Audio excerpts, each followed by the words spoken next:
sono i giovani Erasmus dell'area interna. Sì, come sono iniziativo io adesso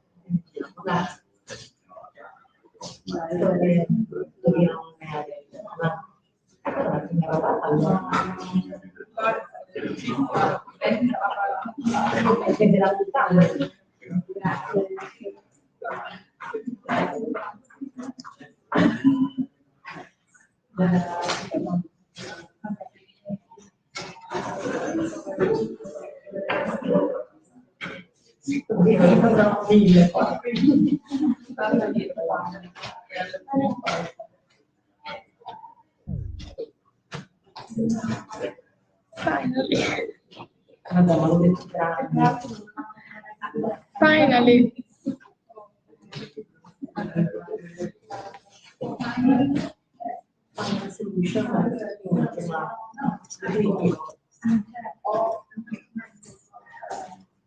Sì. Lo so, però sì.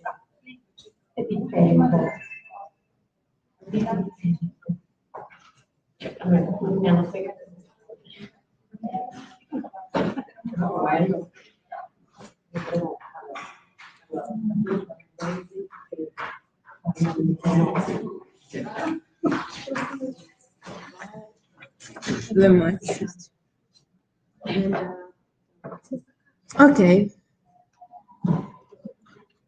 Ok, ci siamo. Sì, condivido la presentazione. Ah, già condivisa? Sì, sì, sono. Ah, ok, l'ho tolto bene.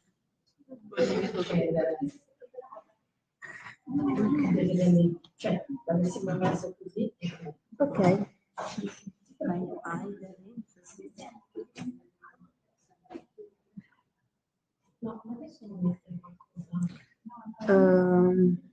Ok, questo era, no?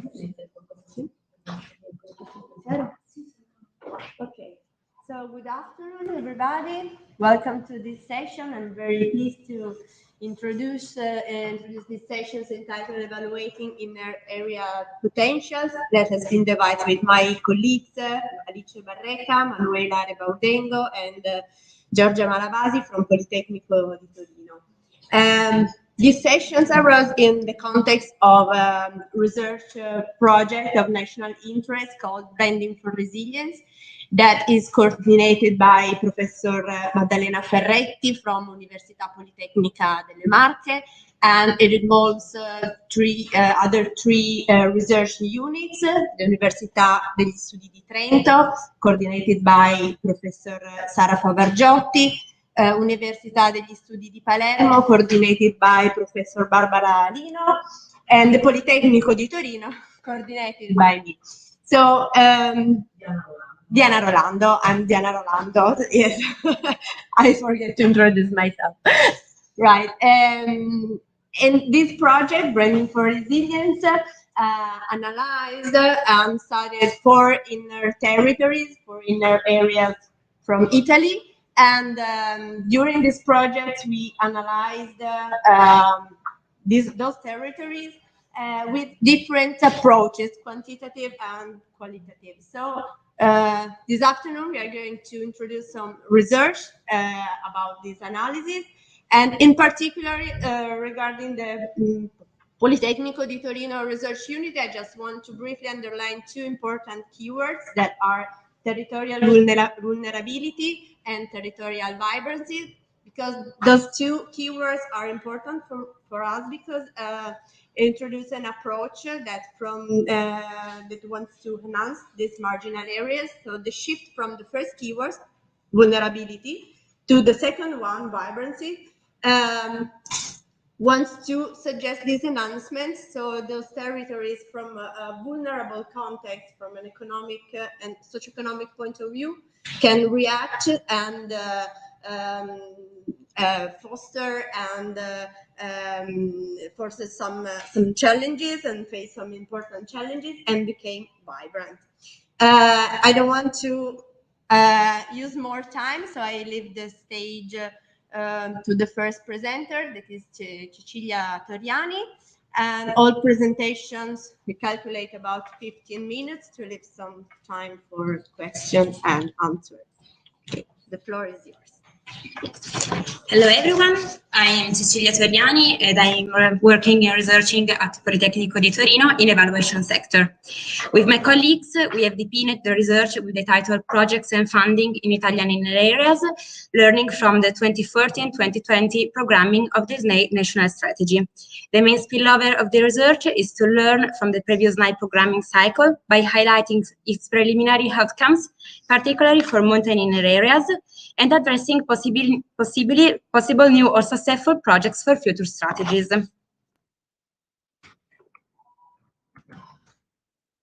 Sì, ok. Non va avanti con la freccia.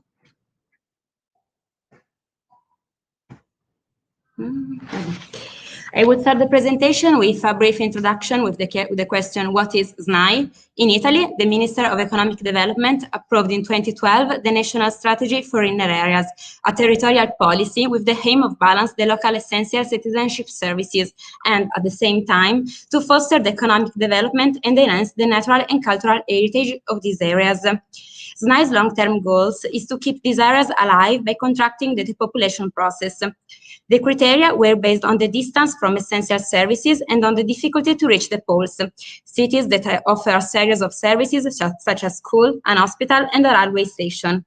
In fact, based on the distance from these poles, it has been defined as 4 different types of areas: belt areas, intermediate areas, peripheral areas, and ultra-peripheral areas.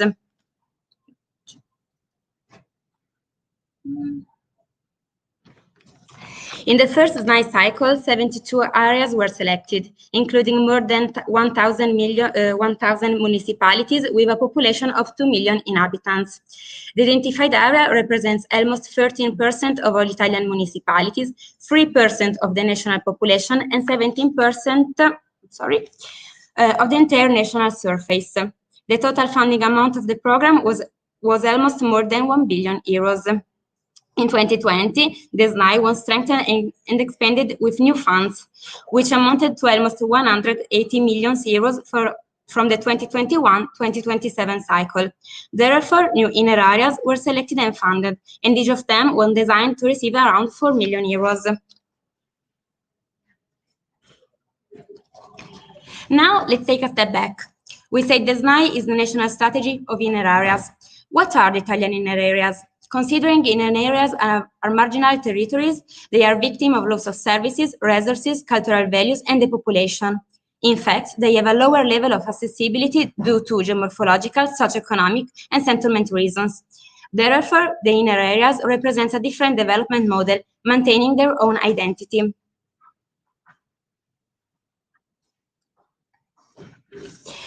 The methodological approach used in this research is based on an extract transform load process divided into 4 main phases: goal definition, data collection and preparation, data analysis, and results interpretation.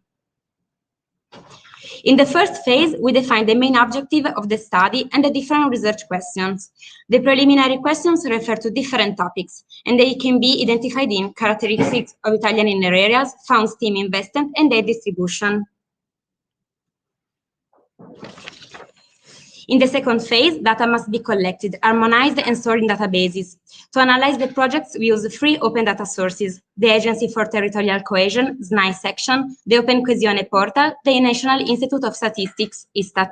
In the first one, it is possible to download data related to selection processes, planning strategies, subsequent formalization of the strategy. The second one contains all the information relating to the reference projects. In the third, it is possible to download plenty of data at municipal level. We use this portal to integrate the missing data in the previous portal mentioned, like density, number of inhabitants, altitude, per capita income. In data analysis phase, information and data can be filtered and selected in order to build separated data sample suitable for explanatory analysis. Data filtering and selection process can be both applied at national and mountain areas level. Outputs of this phase are results to be interpreted in the next step. In the last phase, the results support the definition of critical comments. This phase can lead territorial and local strategies for local communities. The results can be divided in two phases: sample and subsample definition and data analysis. The division of Italian inner areas can be identified into two typologies: Italian inner areas whole sample and mountain inner areas subsample. The first one grouped the Italian regions into three main areas: north, center, and south. The second one grouped the inner areas based on the average altitude of 80,000 meters above sea level of each inner area. This focus was necessary to distinguish and understand the dynamic of mountain territories, which have different morphological, geographical, product types, socioeconomic, and socio-demographic characteristics. Mountain areas were considered in this research because I and my colleagues are part of the research group Branding for Resilience, a pre-research project to explore the potential for resilient development of territories and communities in 4 Italian inner areas. In particular, our reference area is the Alta Valsesia, a mountain area of Piedmont selected in the second cycle SNAI 2021-2027. Then, the research explores the high-altitude areas to support the local authorities in the definition of the new strategy. All the analyses were performed at national level and then were focused on mountain inner areas. It emerged at a national scale, the number of projects is not directly proportional with the amounts of funds received. The highest funds were allocated to projects related to transport and mobility, culture and tourism, and social inclusion and health. The lowest funds were designed for projects related to environment, employment and work, and administrative capacity.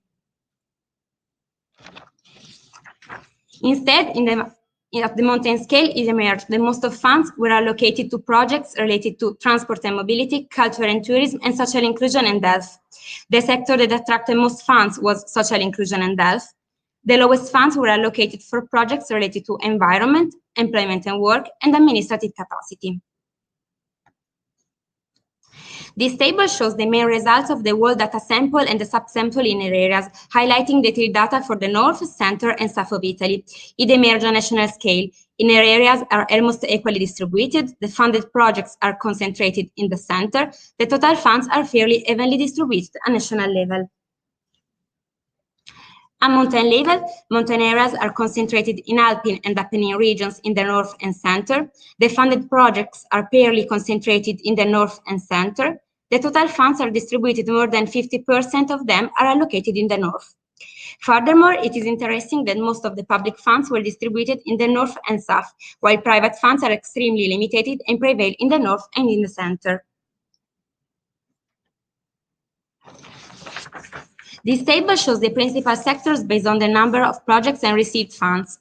It emerged the prevalent sector based on the number of projects is competitiveness of companies in north and center, transport and mobility in the south.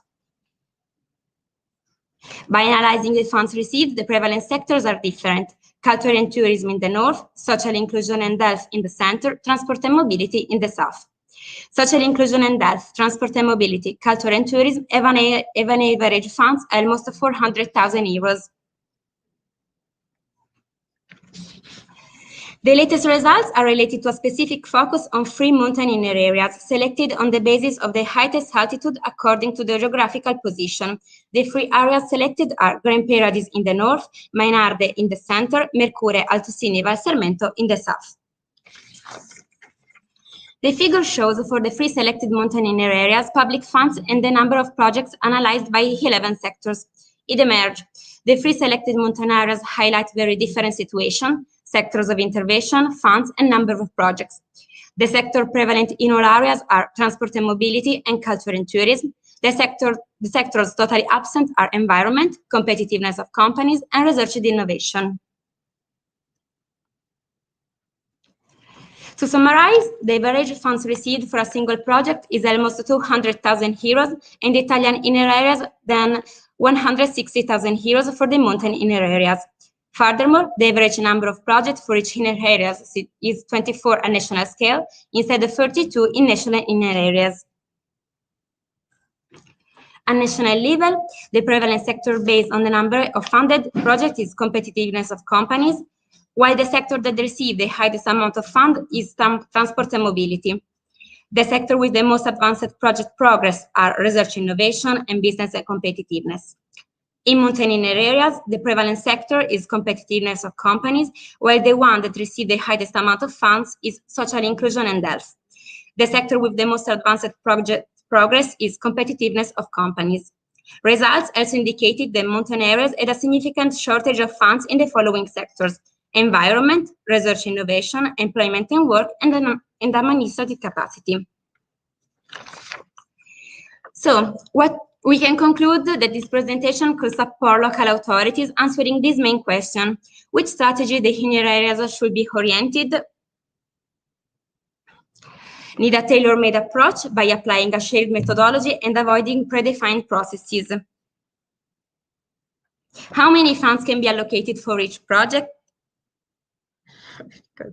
Okay, between 150,000 euros and 200,000 euros. On which sectors should the most funds be allocated? Referring to the previous strategy, the main themes emerged are transport and mobility, social inclusion and health, culture and tourism. What design strategies could be selected or excluded? Environmental topic is not prevalent despite the fact that mountain areas are usually rich in natural areas. I would like to draw attention to projects related to environmental issue is partly surprising because the mountain areas are usually rich in natural areas that should be protected and enhanced. By analyzing the numbers, sector and funding related to the projects of the SNAI programming cycle, it is possible to learn from its result and thus address possible new or successful projects for future strategies to be implemented in the second cycle. Thank you for the attention.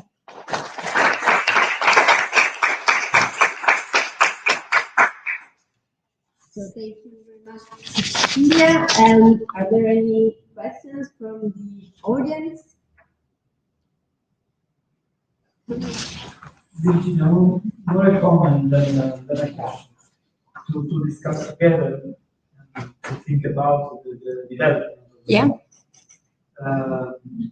I would like to criticize your assumption that according to the highest level of the mountains of target areas, something changed in the programming of funds, selection of sectors, medium size of investments, and something like that. Yeah. From my point of view, this is quite weak, no? Because I don't think that if I live at 900 meters on the level of the sea, I can have different needs than another community that lives at 850 meters. That's the case. Okay. So, but the idea that you want to consider morphological aspects, spatial characteristics that these inner areas could be something that never change, not that will conditioning the future development of those processes. More important should be to refer to the final general considerations that you prepared,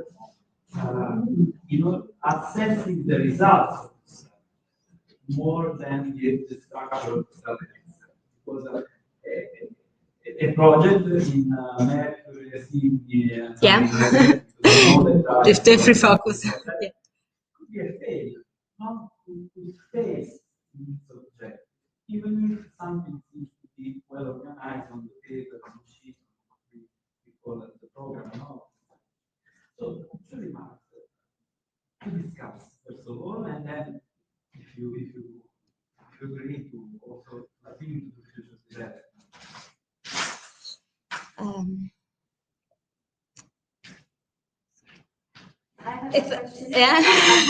Okay, so difficult questions. Thank you for the presentation, and I really appreciate the resume of the general view of what happened, okay, in this programming cycle, and what do you expect? I mean, you lead this cycle, so you said this mobility is the most relevant sector. You said that the medium the budget must be around 200.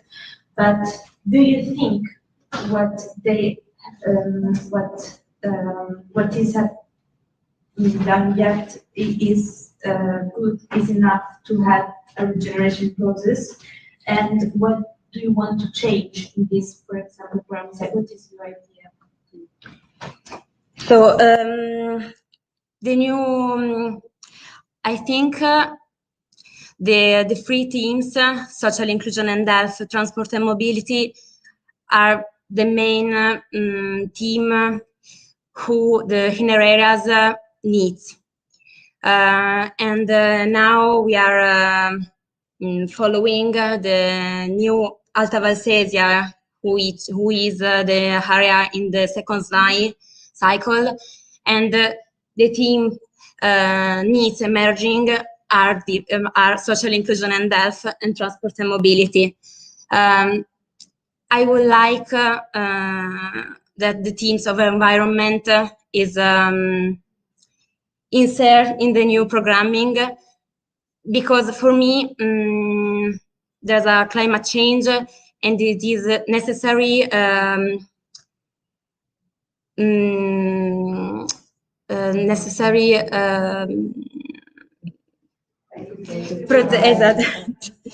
these areas, and but it is not considering that it is it is not in the programming, because it is out of the interesting of these people. They have the population, for me, they have a short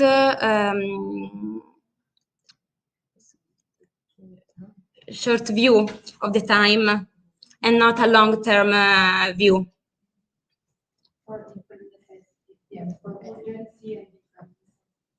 Yeah. So the evaluation system in this kind of project, do you have in mind to develop a kind of monitoring system, or? Well, no, it's too ambitious. That kind of monitoring. Anyway, we will see in the next presentations, we develop some other evaluations methods to somehow evaluate the potential of this. But in any case, I think that thank you very much for your comments. I think we can continue also during the coffee break, because I really don't agree with you. So it could be very interesting. But of course, in our research project, we are analyzing in parallel 4 different inner areas that somehow have some common aspects, of course, but they are very different, and also peculiarities and differences are evident. And we are 2 mountain inner areas that are completely different from the other 2. So that's interesting, and I think it's a long discussions, but of course we can continue maybe later or at the end of these sessions if we have enough time. Okay, so are there other questions from the audience, or if not, we can go on and to the second presentation that regard exactly this evaluation method. So I leave the stage to my colleagues, Alice Barreca and Manuela Rebanden, with the presentation, the SAB+P method, integrating qualitative and quantitative analysis to evaluate the territorial potential. Good afternoon to everybody. I'm very pleased to present this research entitled SAB+P method, developed with my colleague Alice Barreca and Diana Rolando from Politecnico di Torino in the Before Art project context. After a brief introduction on inner areas, I will explain our methodological approach, and then Alice will present case study and data sample, moving then lastly to results and conclusion. As mentioned before by Cecilia, Italian inner areas are fragile territories, maybe often characterized by the population and the grade. They are far from the big cities, and they are offering essential citizenship services. According to accessibility indexes, they are classified in intermediate, peripheral, and ultra-peripheral areas. So to enhance these territories, in 2014, the first SNAI programming cycle started funding 72 inner areas. Recently, in 2021, started the second SNAI programming cycle, funding other 42 inner areas. And one of these new areas is Valsesia, which includes our case study. Our research starts from literature review based on some keywords such as vibrancy, inner areas, obviously, vitality, vibrancy, and quality of life that addressed our methodological approach. So before presenting our new method, I need to introduce that we designed before, that is called SAV. SAV is a quantitative classification to define territorial strategies based on a knowledge management approach, using a strong quantitative analysis based on the analysis of 1,000 territorial indicators coming from different sources, mainly open data sources. And from these 1,000 indicators, we selected about 400 indicators suitable for the evaluation of inner areas. So in this process, we can notice that resilience indicators are mainly at an urban level, not for inner areas at the moment. And there are no specific data sources for inner areas or specific indicators, or also an official assessment at urban level to evaluate the potential of inland territories. Then focusing on a specific objective, that is the development of new cultural touristic infrastructures, we select about 80 indicators to develop more than 100 thematic maps and some spatial and attribute queries. And then we defined two cross-dimensional indexes to classify those fragile territories. This classification is based on 4 different categories. SAV method is called this way because we classify vulnerable territories, vibrant territories, active and sleeping territories. So, assuming these quantitative results based on this knowledge management, the aim of this research we are presenting now is to support local authorities in defining a priority policy to find unexpressed territorial potential. So, moving now to SAV plus P method. There was a phase 1 when we use the output of the previous quantitative analysis coming from, for example, the B4R project and other our studies. And then we integrated those quantitative studies with the quantitative analysis, such as interviews, workshop, meeting with local authorities, and literature review. In phase 2, we integrated also a SWOT analysis and a power interest stakeholder analysis, taking from those 2 qualitative analyses some interesting results. In phase 3, we define material and immaterial territorial potential at a municipal level, focusing on two specific key aspects that are assets and triggers.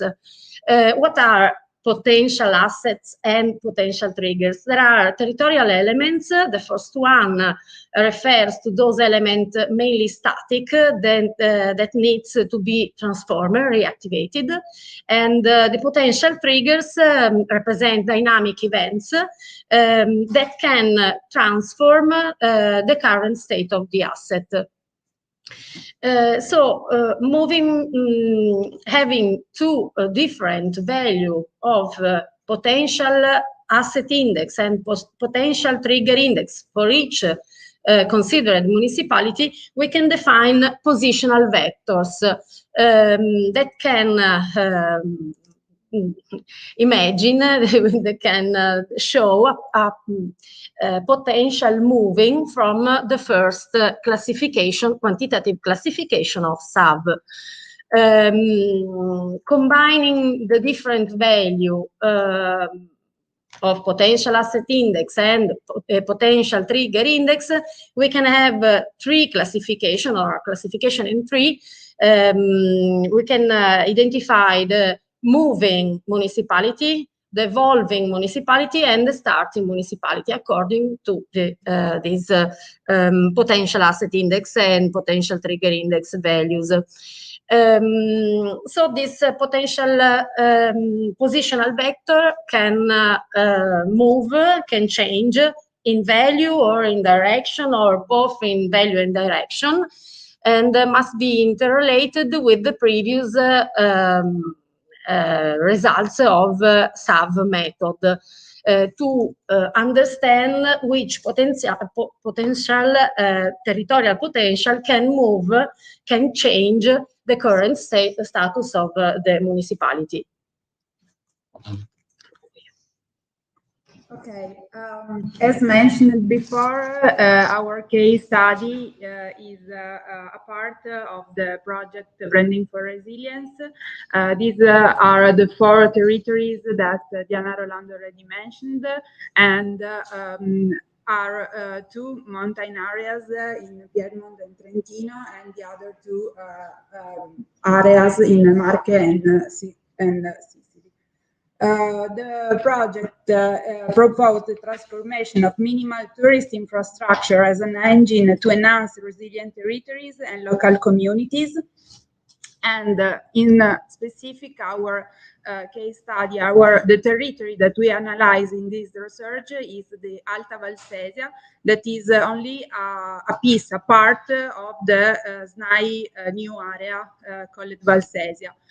This Alta Valsesia area territory is composed by 3 valleys, 17 municipalities, and has all the typical characteristics of inner areas. So it's a problem of the population, aging population, limited touristic flows, lack of services, and a lot of abandoned buildings and hamlets. The data sample, as already said, take all the geographical data sample managed in a GIS project from different open sources of data, and analyze all of this data with a different objective, and to understand which are the potential of our territory. In this way, we add to the initial data set 38 qualitative indicators that are used like dichotomic variables, and they came from different analyses. We carried on 8 power interest stakeholder analysis that we can see in the next presentation. A survey on built heritage carried on addressed to the measures directly to the measures of the 17 municipalities, and 2 SWOT analysis, one on the B4R project and the other on the SNAI project. This can allow us to evaluate for each municipality the potential asset and trigger, and we reach the following results, considering the classification previously presented. So these three municipalities were classified as moving, and we can see that are the most they have the highest score of potentiality, more than 10, and in particular I underline the Alagna Valsesia, that we will see that is a total outlier for the territory, because it is able to implement numerous and different action and investment to increase the vibrancy and attractiveness of its territory.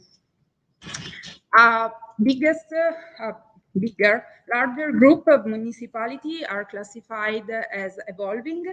The slope of the vector indicates the different potential dynamism for each municipality, determined by the value or trigger that are in the X, and asset that are in the Y axis, and the biggest group of municipality are classified as starting, because as we will see, the territory is mostly vulnerable, and also a lot of 8 of these municipality has very few possibility and potential, both in trigger and asset of the territory.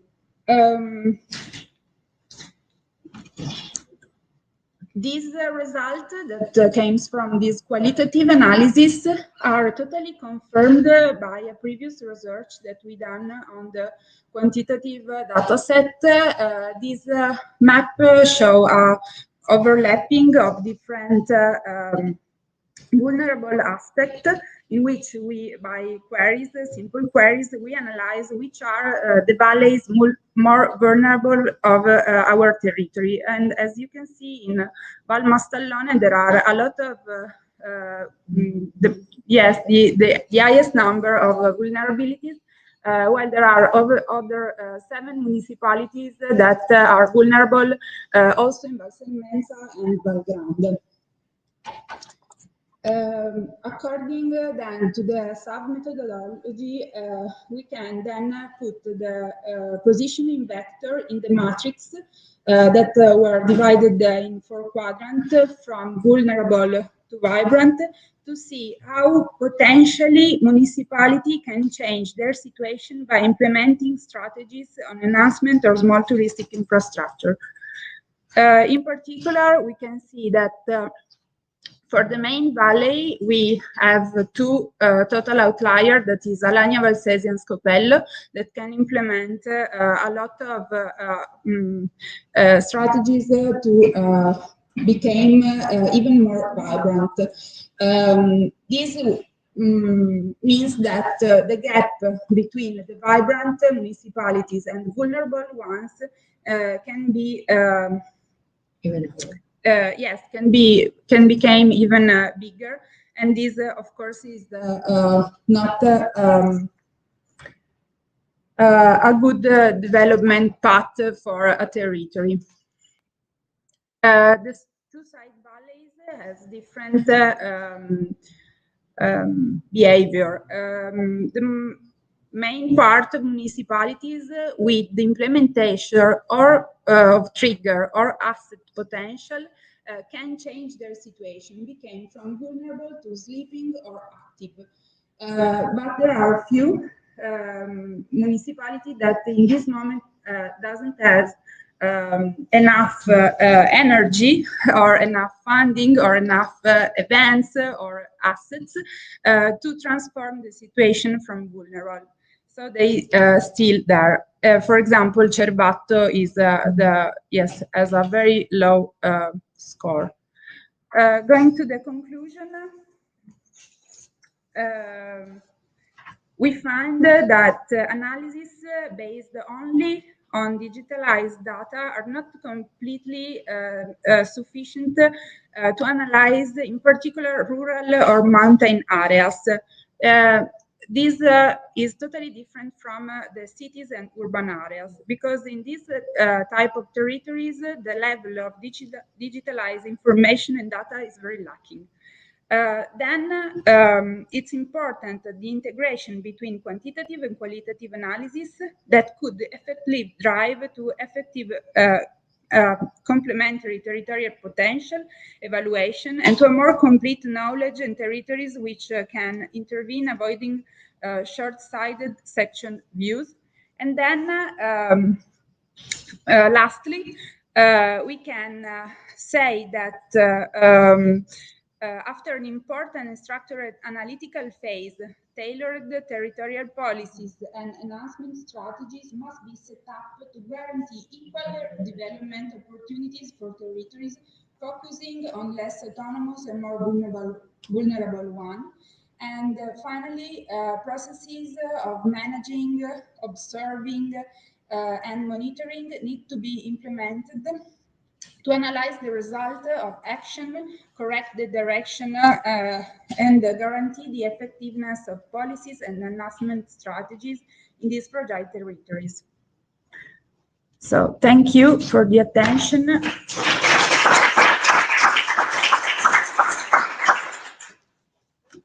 you very much. Are there any questions from the audience? Yes, thank you very much. I want to congratulate with you and the other co-authors, because I find this research work so inspirational, especially for the proposal of these indices for public administration. We are aware of the fact that local bodies are difficult to apply difficult models, dynamic models. Yes. This is a You're solution right. for roads or municipalities where we have a lot of difficulties, such as the population and so on. By the way, from a research point of view, not the practical one, have you considered to integrate as a future perspective the time dimension, so to propose this index as a dynamic over time and follow, for example, the life cycle of regulatory planning or something like this? Intervention, yes. Thank you. It's an interesting comment. Yes, of course, time is a relevant variable.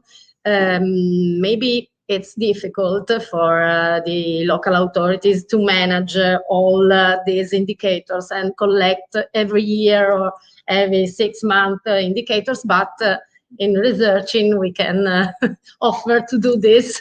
So it's possible and also really interesting. Thank you.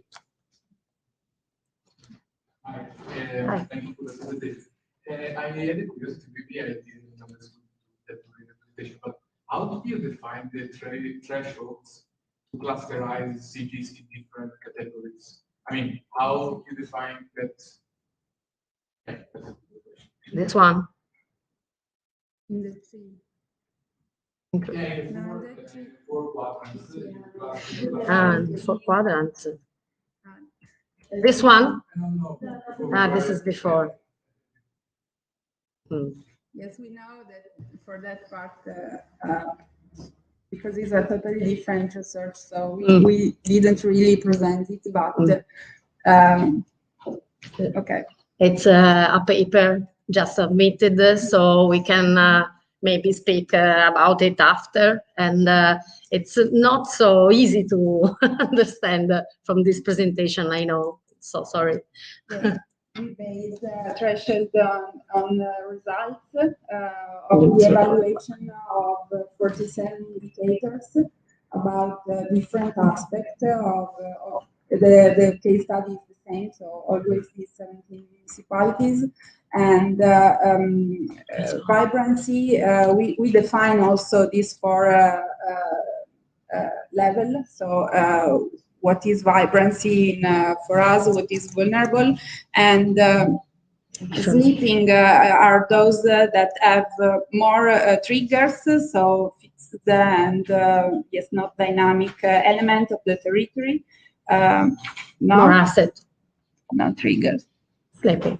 Yeah.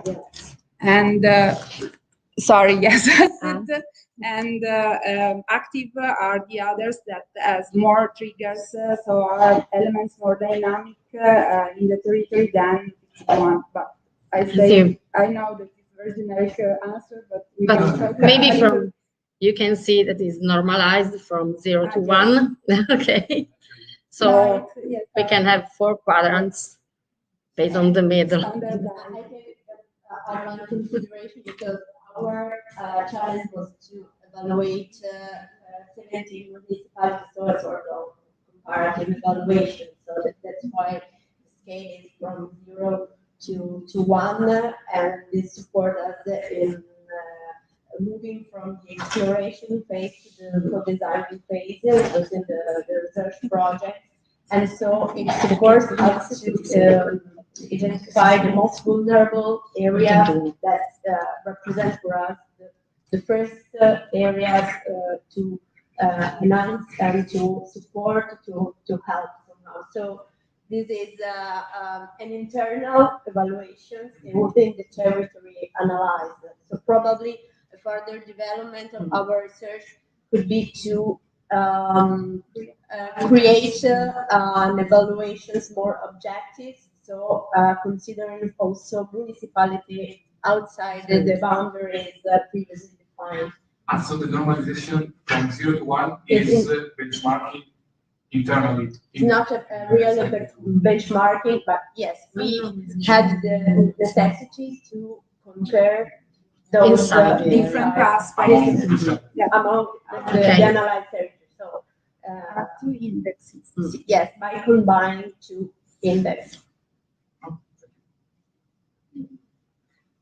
Thank you for your presentation. It was really interesting. And I have a curiosity, probably you already have done it, but this lot of indicators could be clusterized in order to better understand the themes. For example, this kind of territory is lacking interest or it's lacking renewable energy or something else. In this case, local administration can catch more what they're saying and what could be helpful. Probably, I don't know, but probably you've already done it. So, yes. We done already. We have already done. So you can, for example, see here the classification into 6 dimensions of the sub sample of 81 indicators. So, for example, dimension are environmental infrastructures. No, you can't read. And built environment, natural environment, economies and work, governance and networks, and services and population. So there are groups. Every sector, right? Yes. But the importance to understand is the total amount of data is more than 400.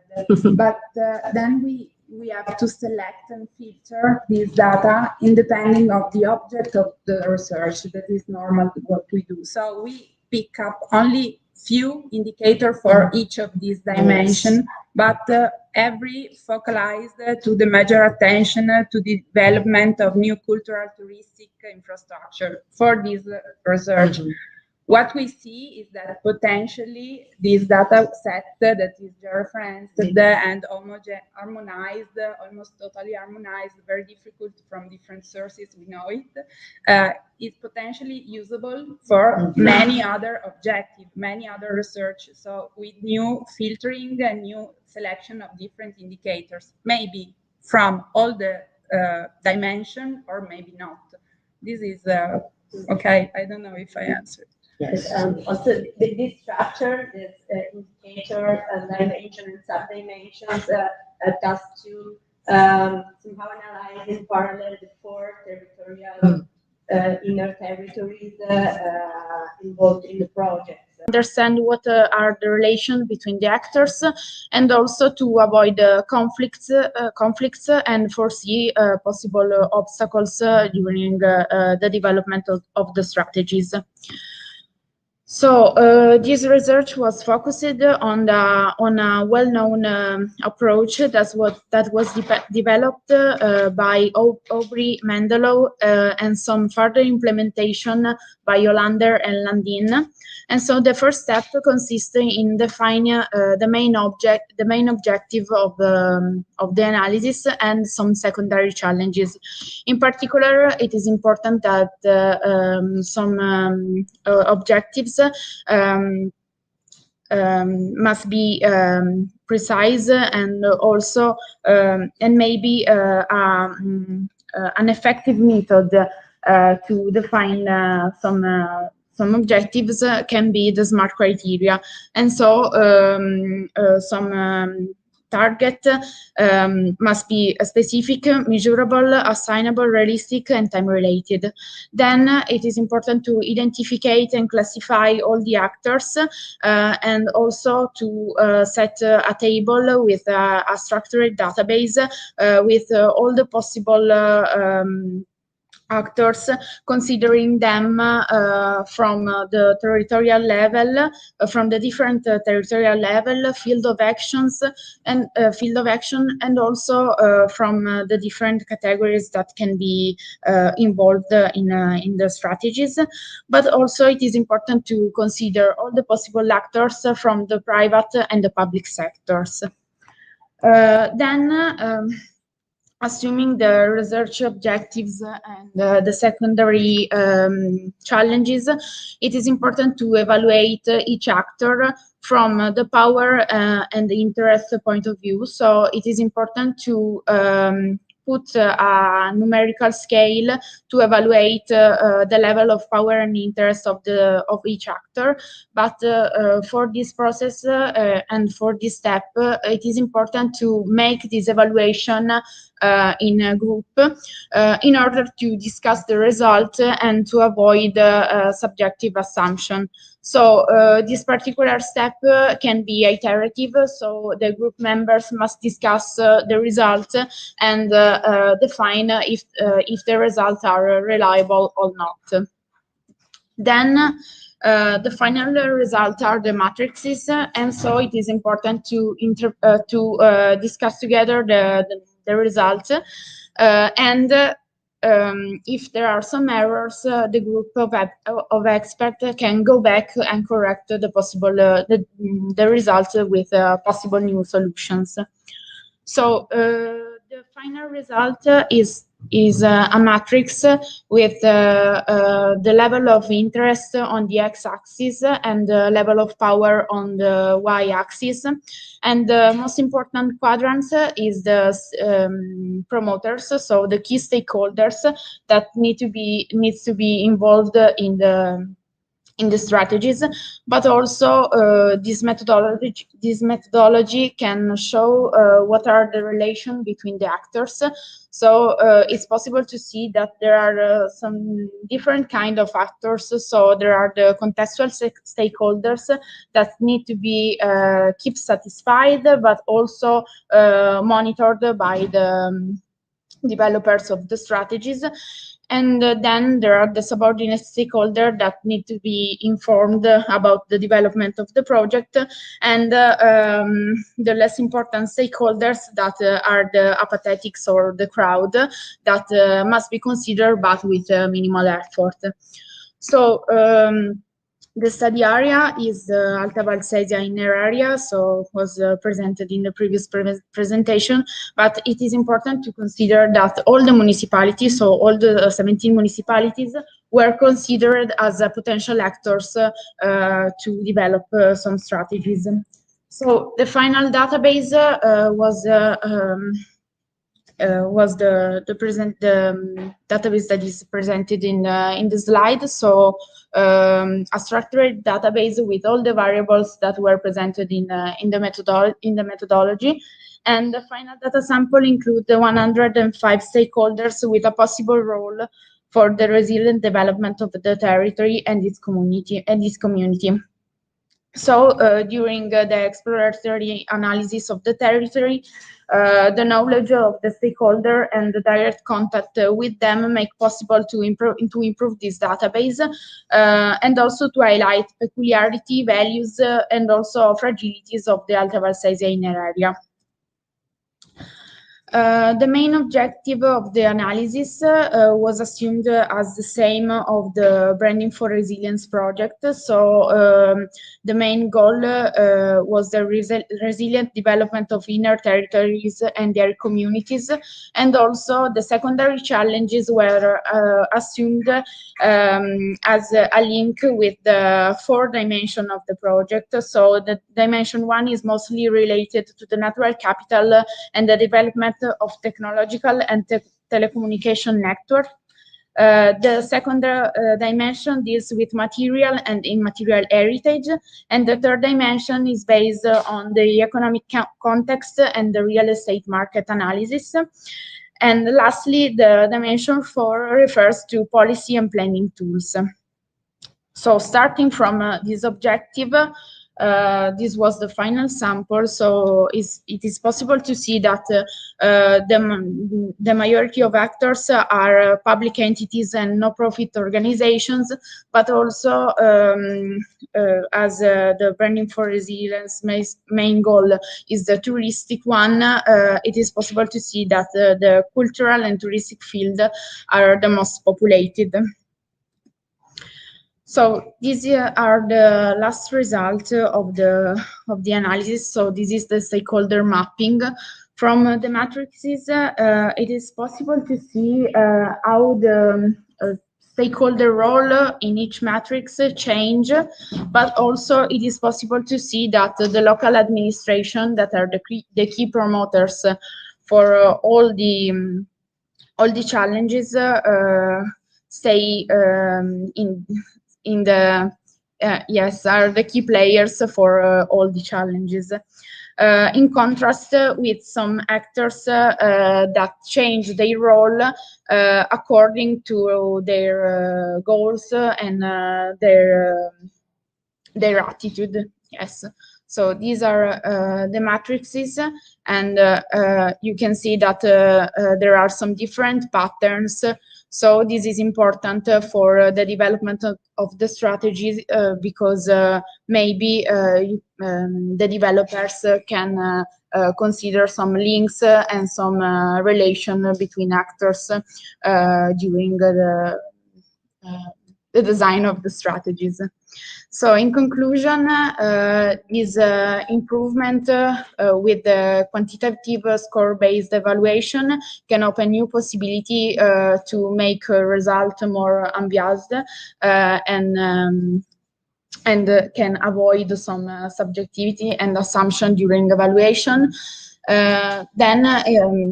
This approach can be useful to develop some strategies and to support them, but also it is important that the stakeholder analysis and mapping can avoid conflict and risks and reduce risks, but also can be a useful tool to avoid some errors during the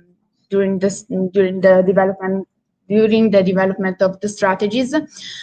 And lastly, result of the stakeholder analysis could be a useful tool to support the decision process and strategies by selecting key stakeholders that must be involved during participatory tables, focus groups, and other specific dialogues with the local actors, as we saw in the current SNI strategies, where we are involved as a research group to develop to help in develop some strategies in the Alta Valsesia area.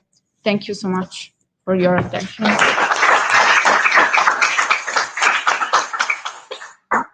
Thank you very much, Giorgia. So, are there any questions in the audience? So thank you very much for your interesting contribution, because it is a challenging issue, and so I really appreciate it. I have only one curiosity about the stakeholder analysis. because you talk about the synergies and relationships among the actors. So I would like to ask you if you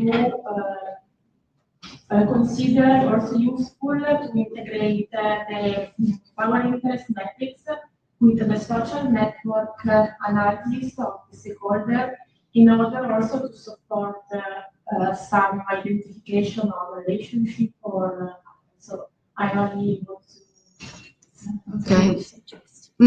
I think it's a good suggestion for the development of the analysis, but I think that this analysis can be also including the territorial evaluation into the territorial exploration of the B4R project. So maybe we can analyze also this part. Thank you. One question I would like to ask how the local citizens are involved into this stakeholder analysis, because I did not see them like one global stakeholders. No, because we consider the citizens just target or users for the strategies and not as developers. So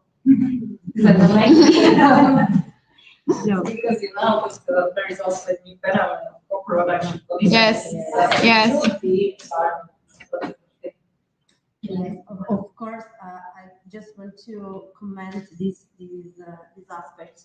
We started the stakeholder as a step of an exploration of the territory. So first of all, what's important for us to understand local authorities, companies, and of course, citizens are a key player in the next phase. So actually, are the results for the previous phase, but we are actually studying how stakeholders can become actors. That is a completely different framework because we are involved in the SNAI strategy definitions, and the citizens are involved in some processes. But we use this analysis just to know, in parallel with data, that you see. So absolutely, I agree that are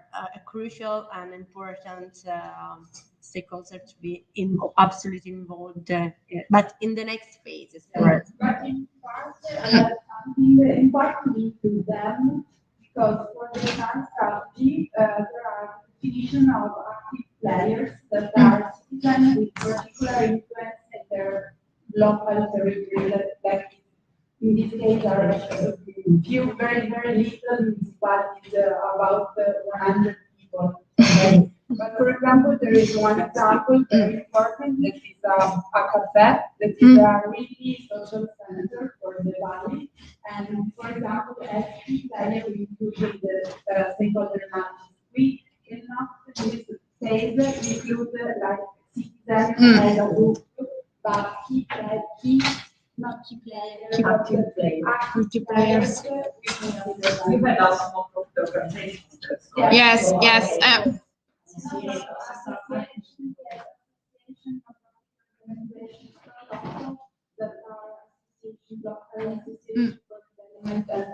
Work with the young people and students and enhancement. All these type of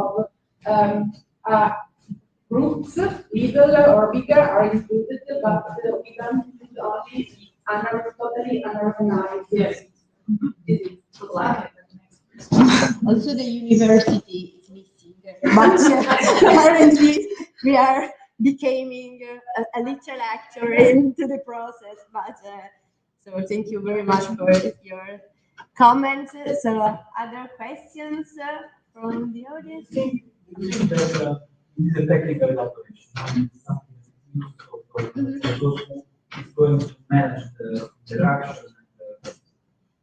Do you think that this diagram has to be shown to the people who participate and maybe discussed with them? Yes, yes. This is the final challenge for for. Yes. It's dangerous. Also showing the previous presentation. So to tell a municipality or to a mayor, you are a vulnerable municipality or you are sleeping. It's a general consideration on dissemination of academic results. It could be managed somehow with proper communication. Otherwise, it can be misunderstood. There is a correct way to do it. But in any case, it stimulates a sense of responsibility.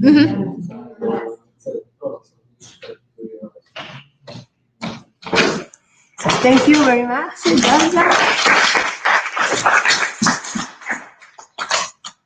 Can move to the next presentation that and the next presenter, Alexandra Stankulova, from Politecnico di Torino, with the presentations Emerging Trends in the Territorial and Rural Vulnerability Vibrancy Evaluations and Bibliometric Analysis. So a little bit strange to end with a review, but anyway, the floor is yours. Thank you. Yeah, my name is Alexandra Stankulova, and I'm going to present you the work that we developed with all my colleagues that already presented before me. So as we all know, in the last century, the world has undergone under very fast industrialization and urbanization that have led to very strong rural decline in certain territories, that it's characterized by lack of services, aging population, a loss of population, and very low accessibility. So it emerged the need to counteract this problem. So a lot of scholars started to study the methodologies applied for the rural development evaluation, and more specifically some quantitative indicator-based approaches with the aim to understand the specific needs, threats, and opportunities of a given territory. From the little preliminary research that it was done, it emerged that there is a certain duality of the aspect from which a study can start from. So some scholars start this research from negative meaning phenomenon, like the vulnerability, fragility, marginality, and peripherization, while other scholars started from positive meaning phenomenon, like the resilience, sustainability, vitality, and vibrancy. And for simplification, in the next slides, we are going to code these two divisions, the negative aspect and the positive aspect of the research topic. So the main objective of this work is to examine the emerging research fields and gaps of the quantitative indicator-based approaches for the territorial and rural vulnerability vibrancy evaluation by using bibliometric analysis techniques. So the methodological approach that was used, it's consisting in three main processes that we are going to see more in detail in the next slides. And what is important that these processes can be applied to any other bibliometric analysis. So firstly, it's the most important is to define well the objective of the research and to define the data source to be used. A very critical point in the research is the selection of the keywords to be used for the research. So usually it's very useful to make a brief preliminary research to select the most appropriate ones. So after that, the queries can be constructed, but let's consider this like a very long and iterative circular process of research and adjusting. And after the queries have been defined, they can be applied in the data source that was predefined. And through the selection criteria of limitation and exclusions, we can reduce the results until the most representative one and extract the whole bibliographic data of the queries. The next process is the data preparation, which simply is consisting in the database construction, which means that all the data sets that were collected in the previous step that are equivalating to every query can be merged together and with the aim to be analyzed later on. And a very important point in this process is the database refining. So it's important to eliminate all the duplicates that might exist in all different data sets that were collected. And the last process is the data analysis, which is usually performed by a bibliometric software. In this case, we used the VosViewer software. Firstly, we can proceed with the map clear visual map construction. Secondly, it can be proceeded with the extraction of the whole quantitative data about every element in our databases. And the last step is the results interpretation, which is we are gonna see it more in detail, but consists of analyzing the number of occurrences of the elements, their connections between them, and the clusters that are being formed. So now we are gonna see the result following the methodological approach step by step. So firstly, it was defined the objective of the research that I already mentioned before. And after, we decided to use the Scopus database as a primary data source of our research. After the preliminary topic research, the duality of the aspect that I mentioned in the beginning, it was confirmed.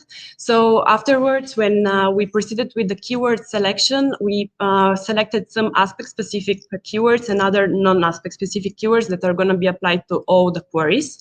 So the aspect-specific for the negative aspects are the fragility, marginality, vulnerability, and peripherization that I already mentioned before. And for the positive one, the vitality, vibrancy, resilience, and sustainability. While the non-specific, the non-aspect specific one that were applied to every query regarding the aspect of them were some of them like indicating which are the methodologies that we are analyzing. So we are analyzing indicator-based approaches. So we added keywords like indicators, indices, assessment, and so on. And then we added others that are defining the territorial context in which we are researching. As a final result, we obtained 14 queries, 5 of them representing the negative aspect and 9 of them representing the positive aspect. So here we can see that initially we obtained very high number of results, which were reduced by using the filtering criteria of limitation and exclusion of the data source. And afterwards, it was able to extract the whole bibliographic data about every query from the Scopus and obtain 5 data sets representing the 5 queries for the negative aspect and 9 data sets for the positive one. Afterwards, they had to be merged together. After the elimination of the duplicates of these databases, we obtained the final version of each of them. So this process was applied for both of the aspects, and as a final result, we obtained database 1 with 675 records and database 2 with 384 records. Afterwards, it was proceeded with the data analysis, and here it's important to mention that our objective it was twofold.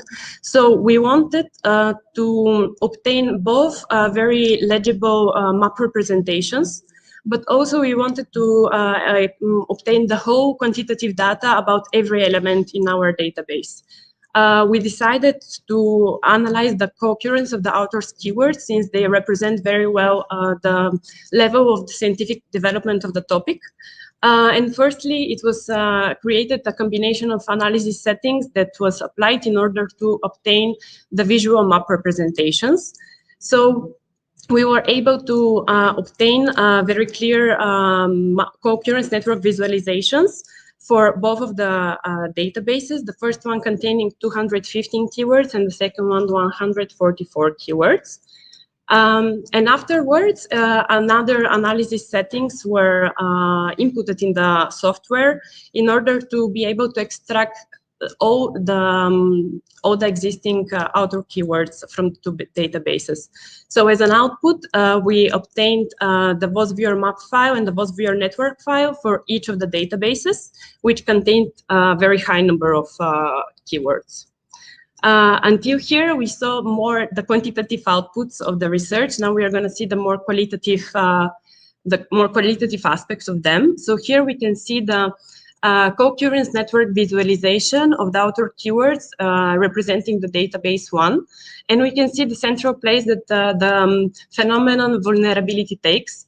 There were also other like four stronger clusters that were found that are around like the keywords like inner areas, rural areas, accessibility and GIGs. And when we analyzed more in detail the cluster itself, we found out that the negative aspect of the research topic is studied in a very heterogeneous way. It's interesting that in an area which is with the dotted line, we have found out also a lot of terms originating from the term peripherization, like peripheries, inner peripheries, the peripherization in itself, and so on. Afterwards, it is possible also to obtain the overlay visualization of the same map, showing the average year of publication for every topic. So we can see that some of the most recurrently studied topics, like vulnerability in rural areas, are not that recent, while others, like inner areas and accessibility, are more recent. Afterwards, here we can see an extraction of the map file that was produced. This one in particular, it's showing the top 10 keywords representing the negative aspect of the topic according to the number of occurrences. So here again, we can see that the vulnerability, it's the one that is most researched because it has the highest number of occurrences, links, and total link strength. And it's followed by phenomenon like the inner areas GIS accessibility, while the most recurrent one are the inner areas accessibility and the peripheral areas. Afterwards, since one of our predefined keywords, that was the fragility one, didn't appear very strongly in the map representations, we decided to explore it more in detail, and we made an extraction from the map file, which is containing only the terms originating from the keyword fragility. So we found out that it appears in a lot of different configurations and with lower number of occurrences, but some of them have quite recent year of publication. Afterwards, here we can see the co-occurrence network visualization of the positive aspect. Here we can see the resilience is the one that is the central and most studied phenomenon. And appear also other like very strong clusters appeared also in this map, like the one formed around the word sustainability, sustainable development, rural and rural areas. And when we searched more in detail and investigated also this aspect, it emerged as a very heterogeneously studied, also because like a lot of different tools and techniques for the rural development planning emerged in those clusters. And it's interesting also, it appeared also some negative meaning phenomenon, showing the connection that actually exists between the two aspects. Here we can see the overlay visualization, again, showing the average year of publication. And here also some of the most studied phenomenon are not that recent. Others like sustainability in rural areas have average year of publication around 2019, and instead rural development like more recent, like around 2021. Here we can see the extraction again of the map file representing the positive aspect. And these are again the top 10 keywords according to the number of occurrences. So the resilience for sure takes the first position among them with the highest number of occurrences, links, and total link strength. And it's followed by all terms originating from sustainability. The most emerging phenomenon are actually, apart the sustainability one, rural areas and rural tourism.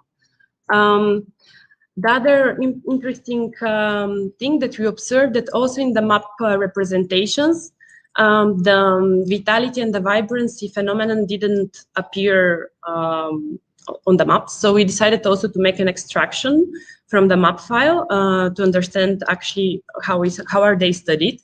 So it was very interesting because the vitality appeared in a lot of different configurations, with, again, very low number of occurrences, but extremely recent average year of publications. While the territorial vibrancy, which is the one on the third line, it appeared only with one occurrence, but still it is very, very recent. So in conclusion, we can say that the duality of the research topic can be confirmed, and we can say that the topic in both its negative and positive aspect has been heterogeneously studied. the research, given the number of results and the average year of publications that are older, seems to be more consolidated in the negative aspect of the topic. While regarding the positive one, there are some consolidated subfields and other emerging ones. Now we are going to see more in detail about the negative aspect. The vulnerability, for sure, is one of the most consolidated one. Also the peripherization, which appears in a lot of different configurations and with quite high number of occurrences, while the fragility is the underdeveloped part of this aspect. Regarding the positive aspect, the resilience, it's for sure the most consolidated among it, while the sustainability that appears in a lot of different configurations and it's taking into account all the pillars of the sustainable development, it also appears as one of the most consolidated subfield of study, while the vitality, as we saw, it is an emerging topic that has been heterogeneously studied, let's say, and the vibrancy appears like the research gap of our study, that it could become more and more developed in the future years. Thank you for your attention.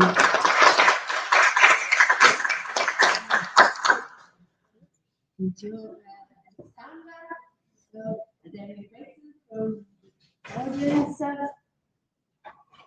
Thank you for your presentation. I think that the review is one of the hardest work to do. So, congratulations. And I was wondering if you included some similar parts or synonyms of inner areas in your research stream, such as peripheries or areas. Yes, they were like I presented. Like we used inner areas, fragile areas, rural areas, but they were the research queries were made like this to make combinations like between, for example, inner peripheries in itself, not because they were separated queries about the peripherizations and the peripheries. So like they were all included in some way, but they were divided in another query, let's say. There is confusion in Europe among inner peripheries and inner areas. Yes. Yes. Inland areas, yeah. Yeah.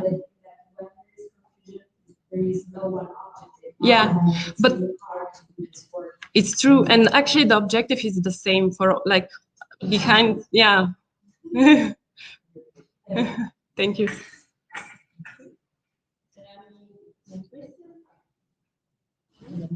Okay, so we can thank you again, Alessandra.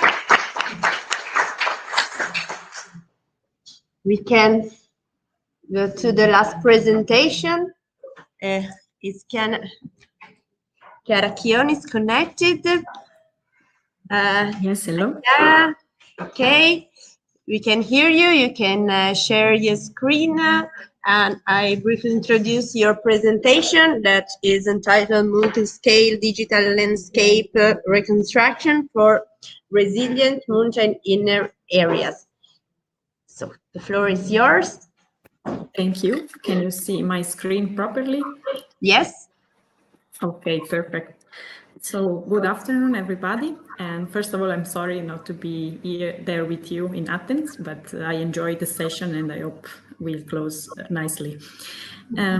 Within the framework of my ongoing doctoral thesis that investigate the digital representation of marginal landscapes, this contribution addresses the lack of methodologies for engaging and empowering resilience in Italian mountain inner areas.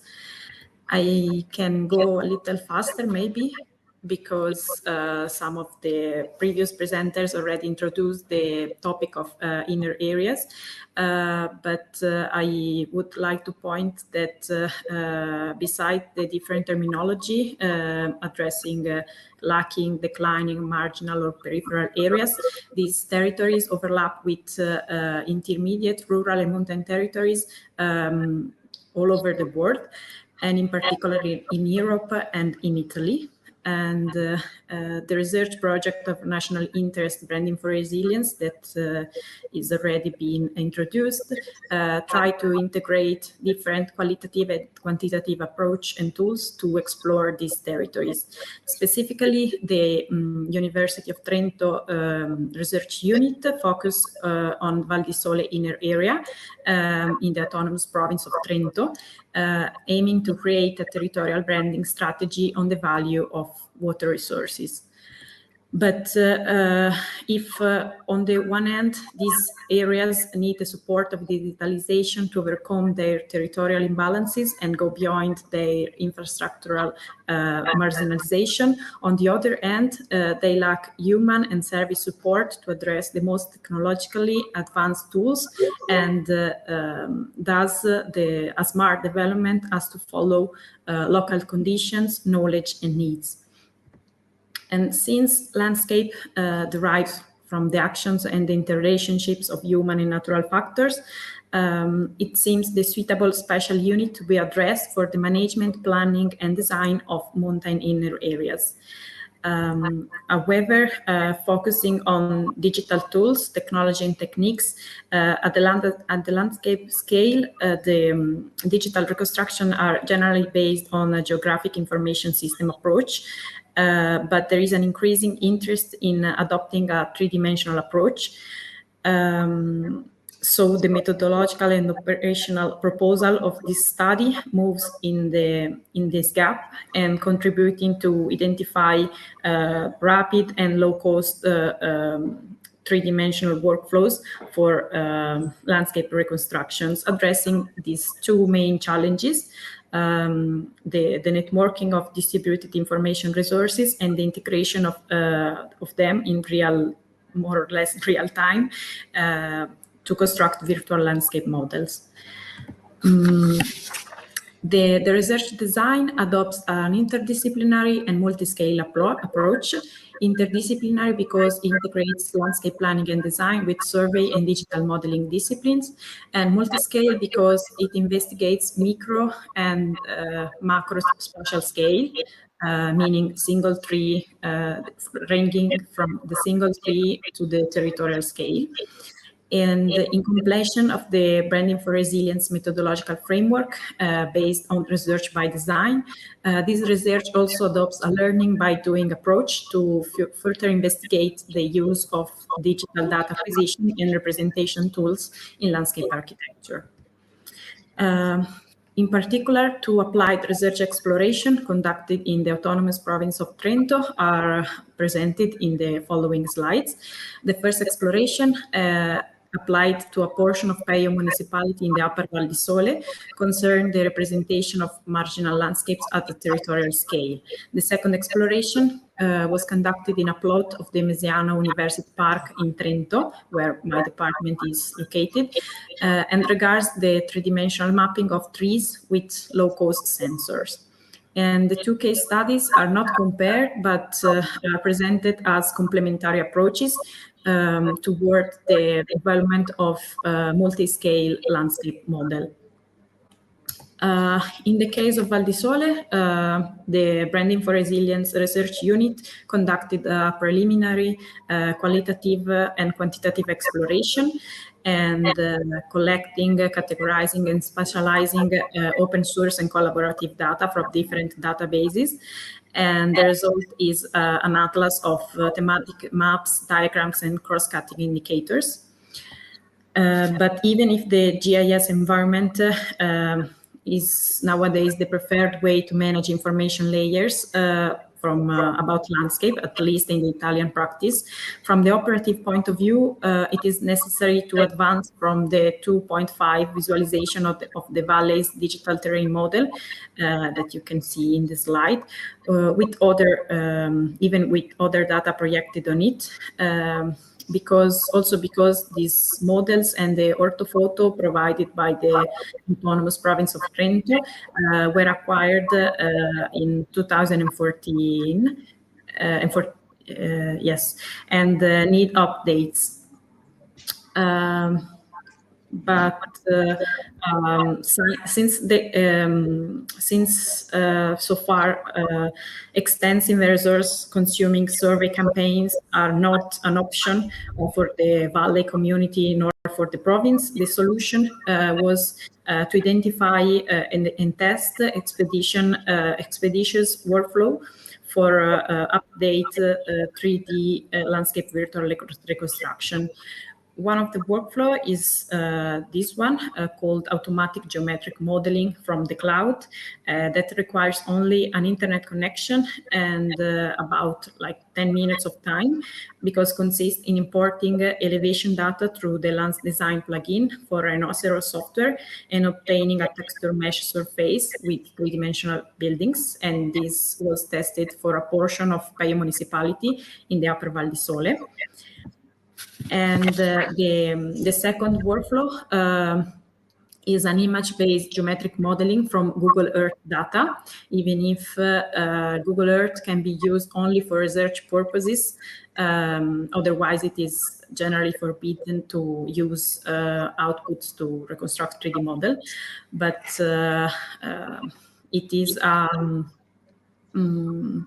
it is a fast and easy way to reconstruct 3D mesh with a texture, because the procedure is easy, consists in acquiring a video tour through Google Earth Pro software and processing the frames with photogrammetric software. We used here Autodesk Recap Photo, but you can use also other photogrammetric software.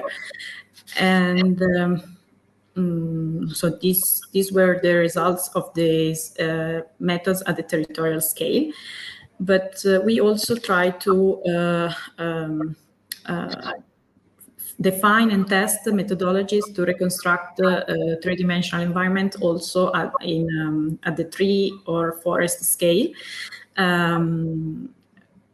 And to compare these methodologies that use the low-cost sensor with the golden standard used nowadays in the practice of forestry, that are laser scanning, terrestrial laser scanning, or sometimes close-range photogrammetry. And we propose two workflows, two methodologies based on two different low-cost sensors. The first one was the Apple iPad Pro with LiDAR sensor. And considering that the range is approximately 5 meters, as you can see from the final model that we obtained, that doesn't have the canopy, the information about the canopy, but only about the trunk of the trees. We scanned the Mesiano University Park plot in Trento, and with an app that is 3D scanner app, but there are several apps for this purpose. And we went around slowly circling each tree in the plot, and after the first processing that happened directly in the app, the point clouds can be exported and imported into, for example, Cloud Compare, that is a software that manages point clouds for alignment through targets. And the second tools and methodology that we explored was the spherical photogrammetry process through that use a spherical video taken with a Ricoh Theta 5, so a 360 camera. And again, we acquired a video working around the study plot, circling each tree. And within the software Agisoft Metashape, that is not an open source software, unfortunately, the frames of the video were split and oriented, and then the point cloud was obtained via dense matching. But unlike the point clouds generated with the iPad, the texture 3D model derived from spherical photogrammetry needed to be scaled through the targets and oriented in space. The presented range of methods and tools have been investigated to evaluate their capacity to support a rapid and inexpensive 3D digital reconstruction of landscape at different scale of actions, from municipal planning and design to forest management. And both the research exploration aim to make the acquisition, elaboration, and fruition of technical information more intuitive and interactive. For example, in the case of a portion of biomunicipality, mapping and modeling processes based on cartography and remotely sensed images are oriented at improving the accessibility of scattered geospatial data towards the management of territorial information. While in the case of the Mesiano University Park, because of the above measurements from the satellite images were impossible because of the canopy cover. This direct method from the terrain to map the understory vegetation were tested and oriented to support a low-cost monitoring, analysis, and visualization of forest development. And while the geometric accuracy of the results might be challenged, the overall visual outputs of this 3D digital reconstruction can be considered satisfactory for their purposes.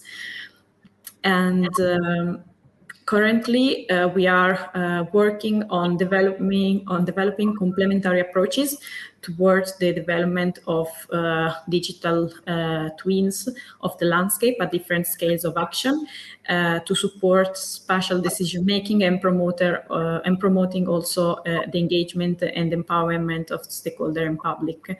Indeed, because of the global availability of smartphones and other local sensors, also non-professional can afford to be prosumers of information, of data, meaning that they can both be consumers and producers of data that are useful for landscape planning and design. And the research still needs to verify how and whether the citizens can be part of the project, and but the long-term ambition is to promote the use of these 3D landscape representations to support participated and informed decision-making processes. So thank you for your attention, and I'm available to answer your questions.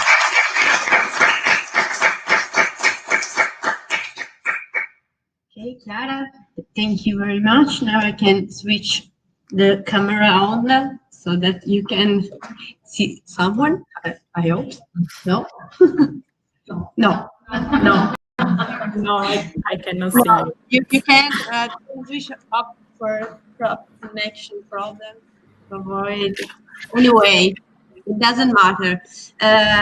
You know me, so it's okay. Are there any questions from the audience or curiosity for Chiara? Now I see you. Okay. Chiara, can you hear? It's better if you come here. Okay. Very interesting research that is closely connected to the project, but I'm wondering to know, as this is a general, let's say, curiosity, are you considering the fact that you can build a repository of a solution that is connected to the project? I lost the the beginning of your question because you were far away, but maybe I understood. I was meaning that, are you considering the opportunity to build a repository of solutions according to the research work that you have developed for this paper? Yes, thank you for the question. I think that, I know that there are several, at least projects that are trying to construct these a kind of repository of solution, meaning a repository of not only tools, but also algorithms and also software solution that you can use to reconstruct, for example, forests. So there are already some projects in this sense, but maybe it will be useful to propose a more multi-scale approach, because what I am interested in studying and researching so far is to propose yes, a complementary approach, and so to be able to model from the territorial scale to the tree scale and the other way around. So yeah, definitely would be interesting to propose to systemize all the research and the application and to propose them. So yeah, maybe I'll do it in the future at some point. Thank you very much. Thank you. Are there any other questions? No? It's okay. So I thank you, Chiara, again. So congratulations for your research, and I just thank you all for joining this session. We are totally available during the coffee break or during the gala dinner tomorrow to continue our discussions, and thank you again for the stimulus comments and suggestions. So thank you again. Bye. Bye, Chiara. Thank you.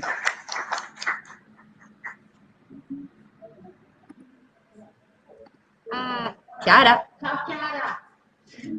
Chiara. Chiara?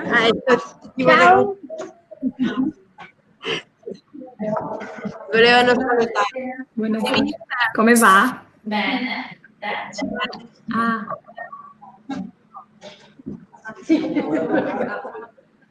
Ovviamente. Va bene, Buona dai. continuazione. Grazie, anche a te. Ciao. Ciao Chiara.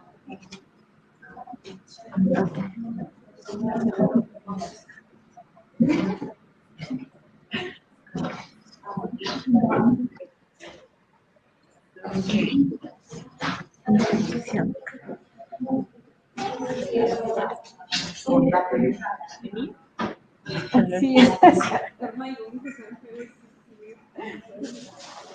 benissimo. Ti è piaciuta? Era proprio la domanda che volevo fare prima, era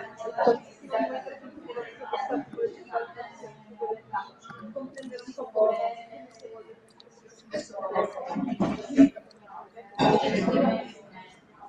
i risultati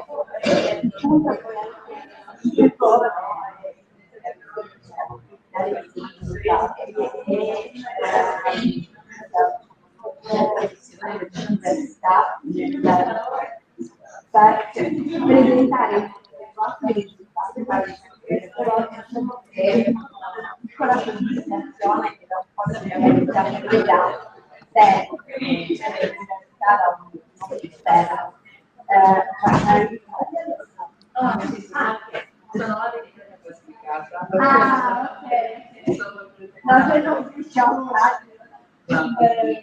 no, è che abbiamo iniziato a parlare del bilaterali, quindi attenzione, e poco per volta fuori altrimenti è organizzato perché è un cavallo di punta, no?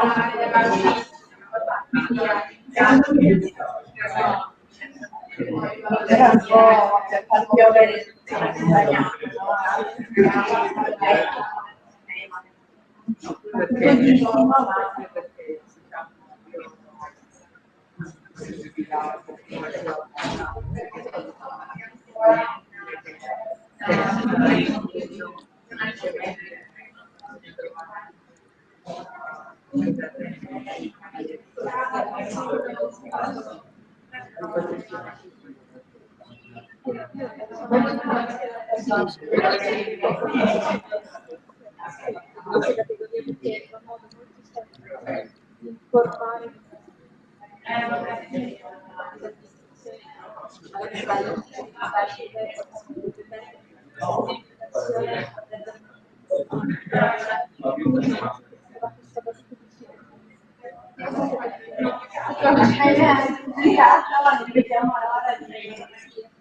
Magari c'è una massacra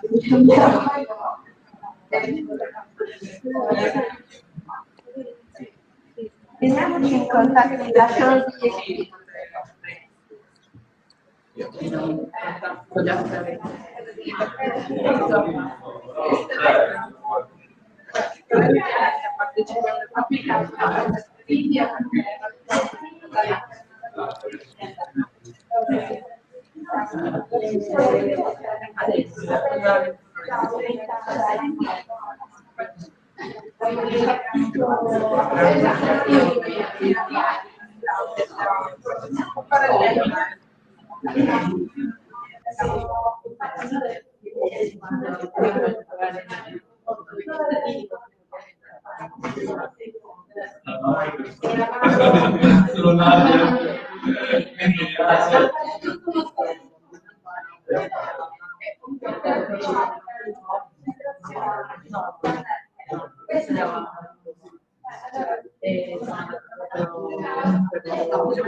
come primo ciclo che è diventato un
There's another section down here.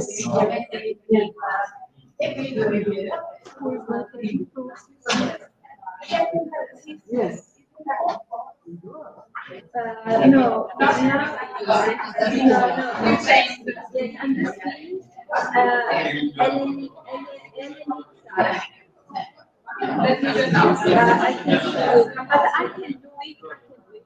No, I don't think it's not because there is no only that would be nice. Actually, I need the program, otherwise I'm going to come up with a problem. I should fill the program here from the program.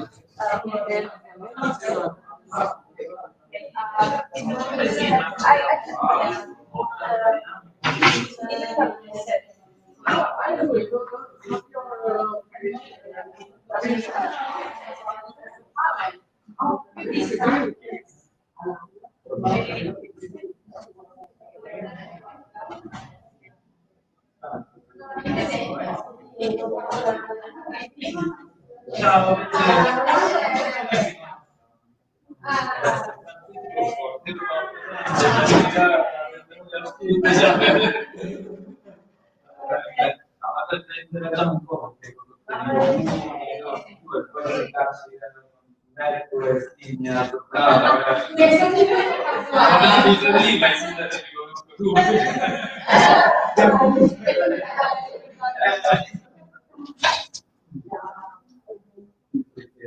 Va bene, quindi è un primo.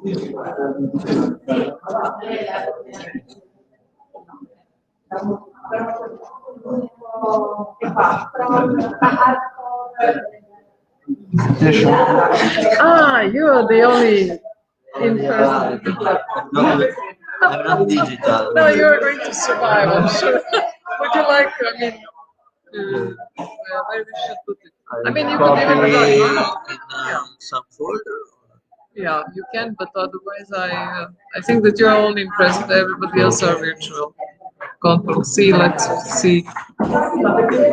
This is my assistant, and she's okay.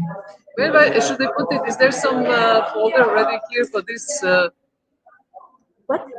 No, this is his folder. Should I put it somewhere on the local machine? Yes. Here is for LIU. Maybe I should make for the CTP, huh? Yes. Oh, it's not Greek. Good, you know. Good. I could read this, you know, otherwise it's going to be like blind, you know. Sorry, CTP. Oh, it doesn't. Okay. Hey, have you? Yeah. Let's do. Let's see if it's running. Do you like to stand or you like to sit? Sit. Yeah. Okay. I Good. could read because my English is terrible. So I write my. This my was speech. this was warning. Okay, we are now warned. Your English. Good, I'm sorry. This was the presentations are still running there. Okay.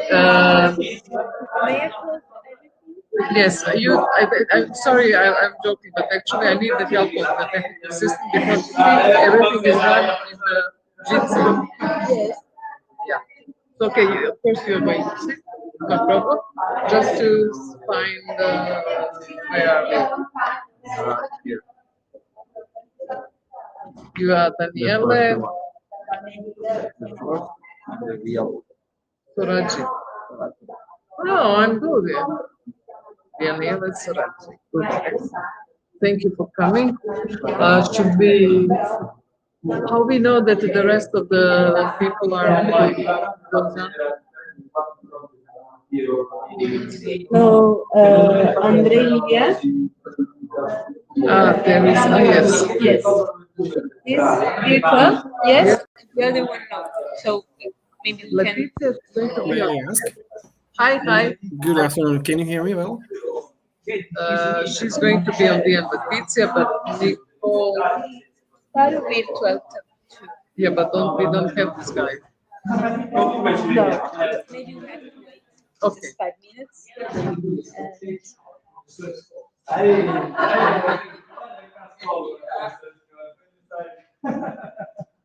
Thank you for helping. Please, I mean, I really,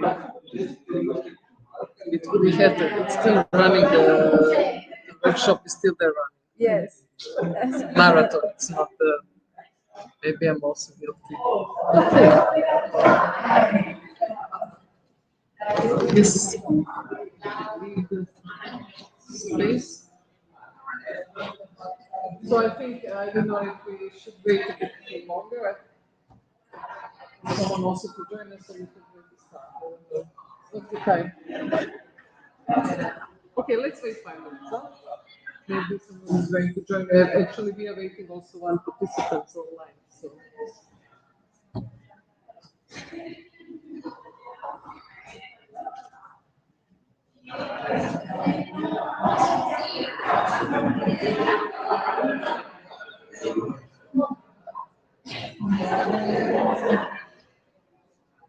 Okay, wherever you want, you can start anyway. Should we maybe wait? Maybe there was a coffee break. Okay. I didn't manage to. We'll wait a bit.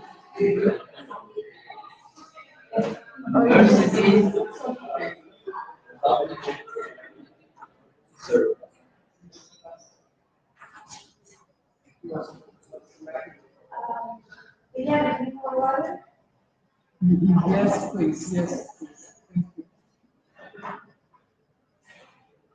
We still didn't finish the first part of the CCP session. It's still not there, so there was a conclusion before it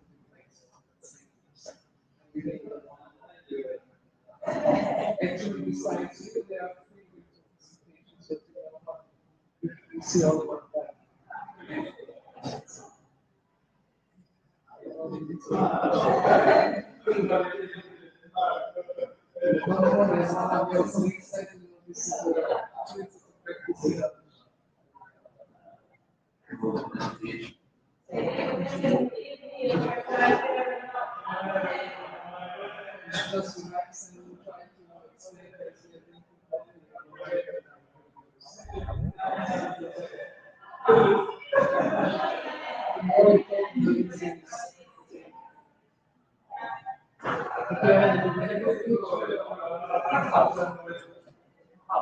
First international conference.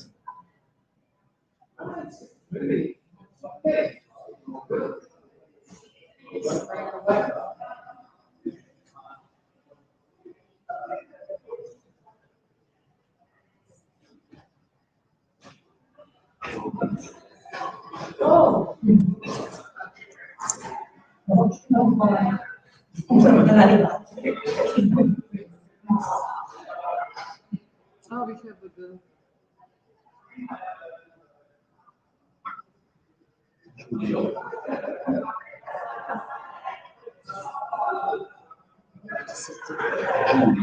Who's that? But you can see the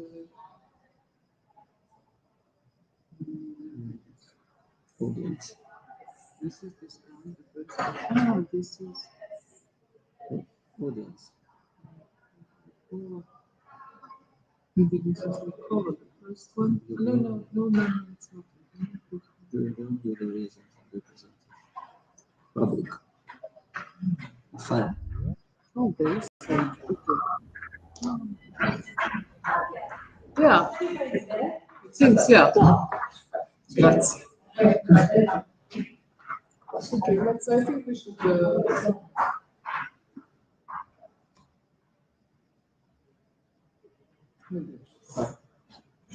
Yeah. So, okay, there are not so many of us, but okay, welcome to the second session of CCS Technologies and Planning.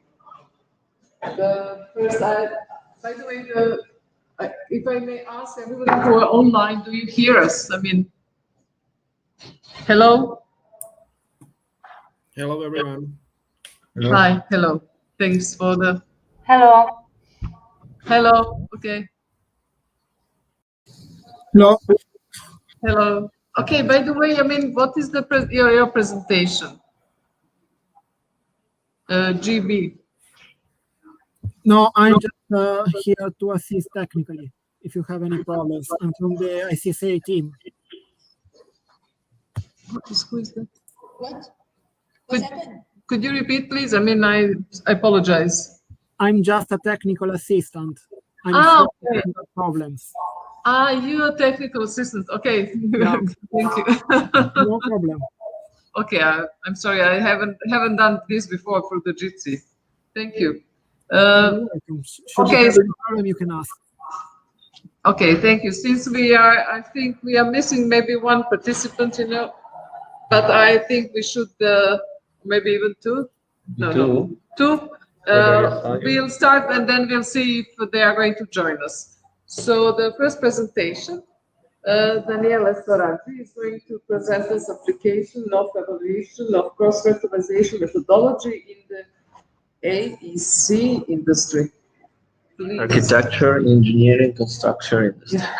Okay. Please, Daniela, the floor is yours.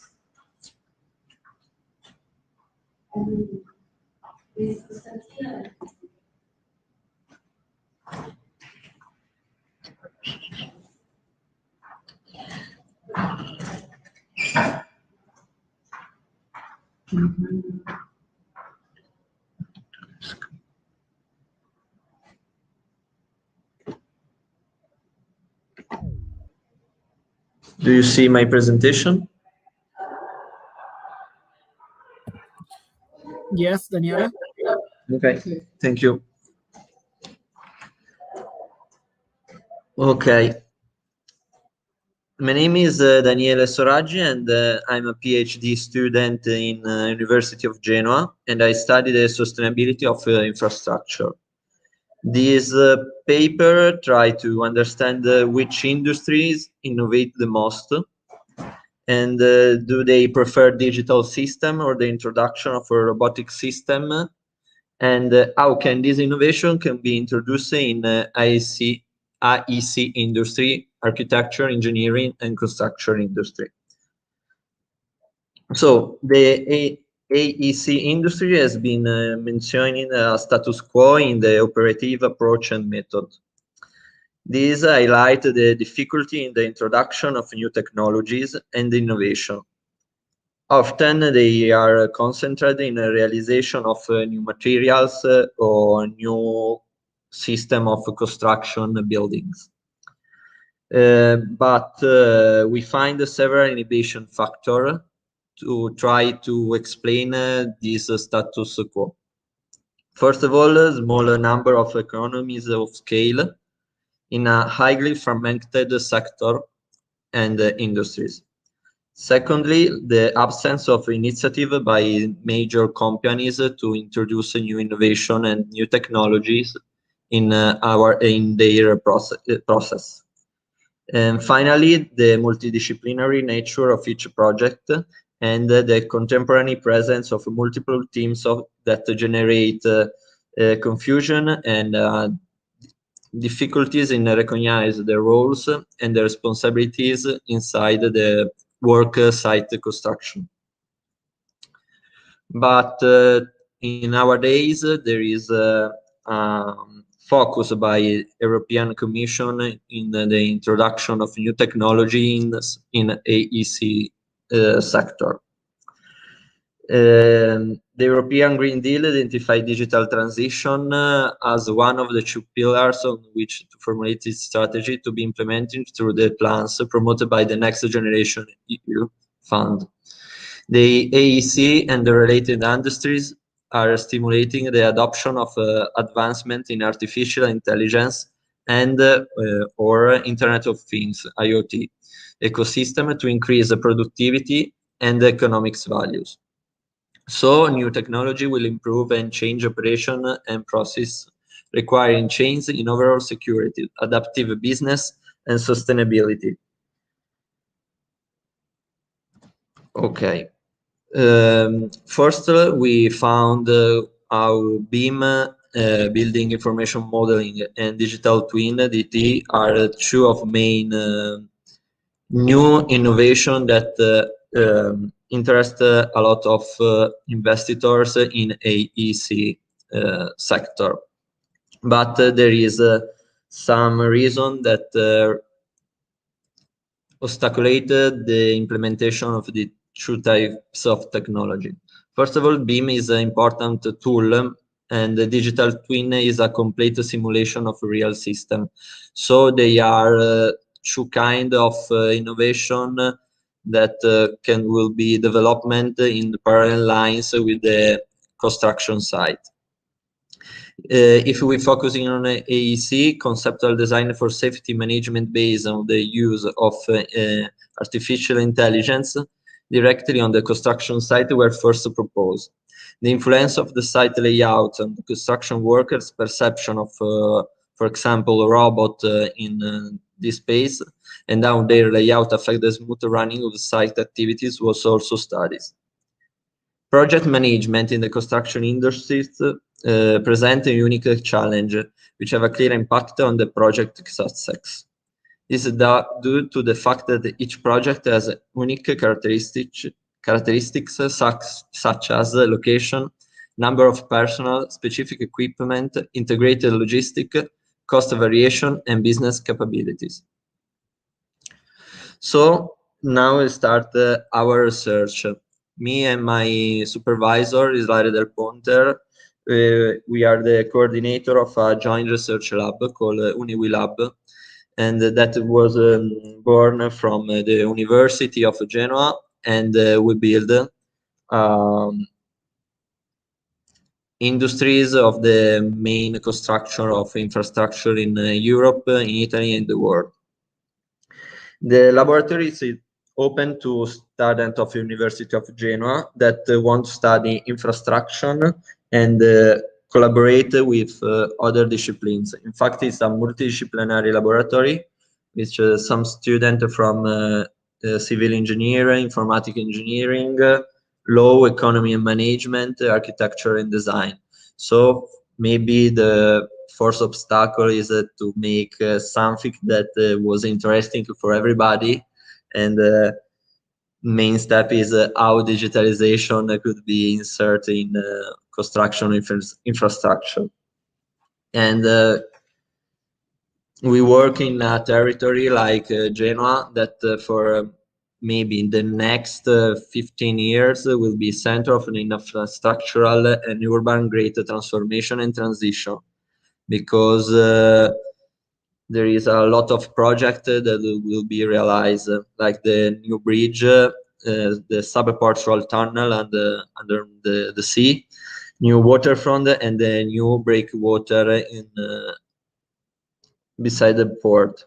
And finally, the Terzo Valico, you should see in the picture, is a tunnel that connects Genoa to Milan for train. And 2 weeks ago, I started my industrial period of the PhD in Terzo Valico to operate on we build the site. So we propose a 3-step methodology to indicate the how can introduce a new technology inside the AEC industries. The first step is a target literature analysis, following by identification of main issue in collaboration with we build a top manager, and finally the application of industrial cross fertilization. So the first step was the target literature analysis, and each student of the UniWiLab read and analyzes a different scientific paper. To make it, they do a keywords research on Google Scholar, on Horoscopus, and they use some different keywords: digital twin, building information model, machine learning, robotics, artificial intelligence, Internet of Things, and we cross each one of these keywords with AEC industries or construction sector. After the reporting that you partially see downside, this is a work done by the student. We found 3 different type of innovation. First of all, the technological innovation, like robots that working autonomously, machine learning to real-time video capturing in the work site, and machine for laser scanning and evaluation of process of construction site. Secondly, the innovation in the management process, like software for evaluating the entire life cycle of a project, or a decision support system technology. And finally, innovation in the economic structure of the companies. This is a kind of innovation that transform the structural company to approach a project, like introduce a circular economics or artificial intelligence integration model based on socio-technical system theory. The second step is the dialogue with the manager of WeBuild, and it's emerged that there are some interest in the introduction of new digital and robotic technology in the work site. They ask us to focus on 2 problems in the great tunnel construction, like Terzo Valico. Monitoring and controlling state of work, and monitoring and maintenance of the tunnel boring machine. The first one is still poorly digitalized, and the 2 depend of human judgment. In realization of being infrastructure, it's exposed to a lot of human possibility error. In the left picture, me and my new colleague are inside the tunnel to do a statement of work tracking. And the second one is based to the tunnel boring machine that are widely used in the hard rock tunnel excavation. And its head is a rotatory head, is the most frequent critical operation. First of all, for the operator that go to work in a condition of risk. And finally, we try to do a industrial cross-fertilization approach. This one is a process to understand in which industry there are the major innovation occurring and whether they are importable in the construction sector. Already marketing, education science, management are disciplines that already use it, the cross-fertilization system. So the cross-fertilization is done when the combination of the interdisciplinary technologies and knowledge generates new broader technologies and opportunities. So is to avoid of inventing something that does already exist. And we now define 9 industrial sectors in which every student go to research the new technology insert. They are aeronautics and aerospace, agribusiness, chemistry and materials, electronic and information, energetics, military, mining, port, and safety and health. We found a total of 125 innovation that we reduced to 111 after we found that some of them are too generic in relation with the 2 problems we see before, or we exclude the innovation that their applicability is too far from the construction sector. For example, the synthetic meat that in a realization of tunnel not is useful. So This table show that aeronautics and aerospace, also like port, have the largest digitalization and robotics innovation in common. Safety and health is another sector with a good number of innovation, and it's a good opportunity for the construction industry that is focused on the reduction of working injury. Finally, the last step is the analysis of the result to verify the applicability of the innovation in the architecture, engineering, and construction industries. This process investigates how to classify each innovation within the reference context of the construction industry. So we identify 4 different action areas: accessory innovation, system innovation, construction site innovation, and own operator innovation. The number of innovation is different, but the focus is on the kind of innovation. So accessory innovation are new technologies that do not have a possible direct application to the given task, so statement of work and tunnel boring machine maintenance, but they can support other innovation and they have a collaborative value. Their application to be considered ancillary to achieve a higher level of autonomy, safety, and sustainability and innovation. The second one, the system innovation, make possible to intervene upstream of the work site and going to preventive and generating a safer and more manageable sensor and monitoring system or platform that can independently monitor the process of construction project. The construction site innovation are the most direct on the field. They can act directly with the shipyard system, with possibly minor or major modification to it. In this case, we talk a lot of robot. With the sector takes, for example, there are 3 modes to that robot can work with human worker: local control, remote control, full autonomous. These different modes to interaction with the robot is a new kind of sector that we can study, because in a new era where in a work site there is a human and robot, that in collaborative approach there is the necessity of understand how they work. And finally, on operator innovation. It's mean the investing directly in technologies that enhance individual human potential. A worker in the construction industry perform whereas some work both physically and stress high level. So the main goal is to minimize the risk for the operator and directly protecting them.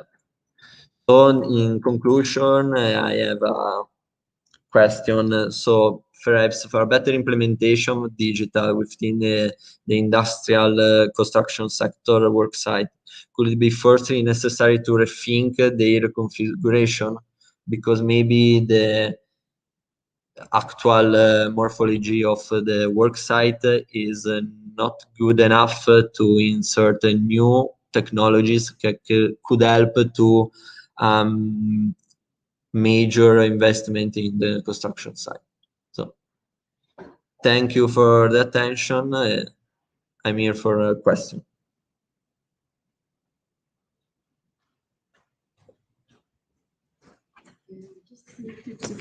Is there any, I mean, from the other participants, he sees that we are almost alone here in the room, you know, it's a lot of presentations are virtual, so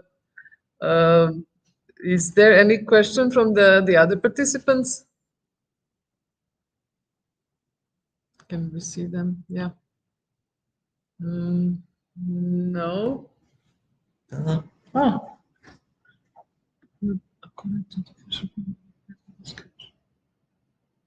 Here we have. Oh, this is from the later.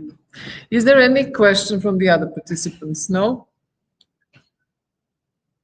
Actually, I wanted, you know, Daniela, I really thank you very much for this presentation. You know, I was it was quite, instead I was actually wanted to ask you what of these innovations you think it's going to contribute, to the building industry. Maybe rover for the mapping the state of work, because could be work when the work site is not too busy. So in an autonomous way, maybe in the night, in the collaboration with in the introduction of BIM or digital twin of the infrastructure, there could be more information in real time. Yeah. Yes, this is actually definitely not my field of expertise, but I know a little bit about maybe not mine, because I'm civil engineer. The first time that I work with robots. But definitely it's the area where we would see new development, because digital twins, BIM and the Internet of Things. You mentioned all of this, so new sources of the data that are not just contributing to the building industry, but also to the other fields, that we. So there's so many researches during this conference, even for my field, the spatial urban planning. So that means that, but this area is quite exciting, and I know that building tunnels, this is really, today, so many countries are doing that. So thank you very much for this very interesting presentation. And I would now ask another, I apologize, we have the program that is, the letters are so small that it's really impossible for me almost to read. So I'll try now to, Andrei Mittal is with us, it should be. Andrei. Yes, I'm here. So please, building collaboration for a smart and green region at the ecosystem, insights from the Slovak Republic, please. Yes, Floor is yours. Yes. Thank you very much. I'm going to share my presentation. Yes, please.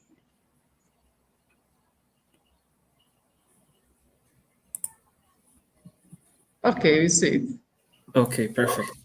So, dear, I would like to firstly thank for the organization of this this workshop and our conference, of course. I'm very pleased to be part of this workshop. My name is Andrei Mittal, as it was said. Currently, I work as an assistant professor at Paul Josef Schafer University at the Faculty of Public Administration and the Department of Public Policy and Theory of Public Administration. With my colleagues, we focus our research activities mainly on smart and green solutions that were established as a reflection of digital transformation and green transition in general. We focus mainly on local self-government, which is quite challenging in Slovak Republic. We presume in this paper that the planned collaboration between regional stakeholders have potential to solve both smart and green issues in the territory. Smart solutions bring also positive environmental impacts, and green solutions contribute to better and more sophisticated use of smart technologies. So there's definitely a mutual relationship between this. I would like to underline that this study has an ambition to realize preliminary research and investigate mutual collaboration between stakeholders of regional innovation ecosystem in the Slovak Republic. More precisely, the study analyzes or examines with the use of case study method, green and smart solutions adopted by different stakeholders and their impact on regional ecosystem. For the purpose of the article, we define regional ecosystem as a platform for any mutual relation between local and regional stakeholders that is associated with positive impact on local challenges, on local public policies, and in general, in the region surrounding the city. Regional ecosystem is a unifying term that is very close to other approaches such as innovation ecosystem, regional ecosystem, or triple or quadruple helix model. theoretical background of the study is based on the smart city as a concept, the changing environment of the smart city, and also the importance of stakeholders in urban development. We focus on the condition of the Slovak Republic, and altogether 6 case studies between 2020 and 2023 were analyzed.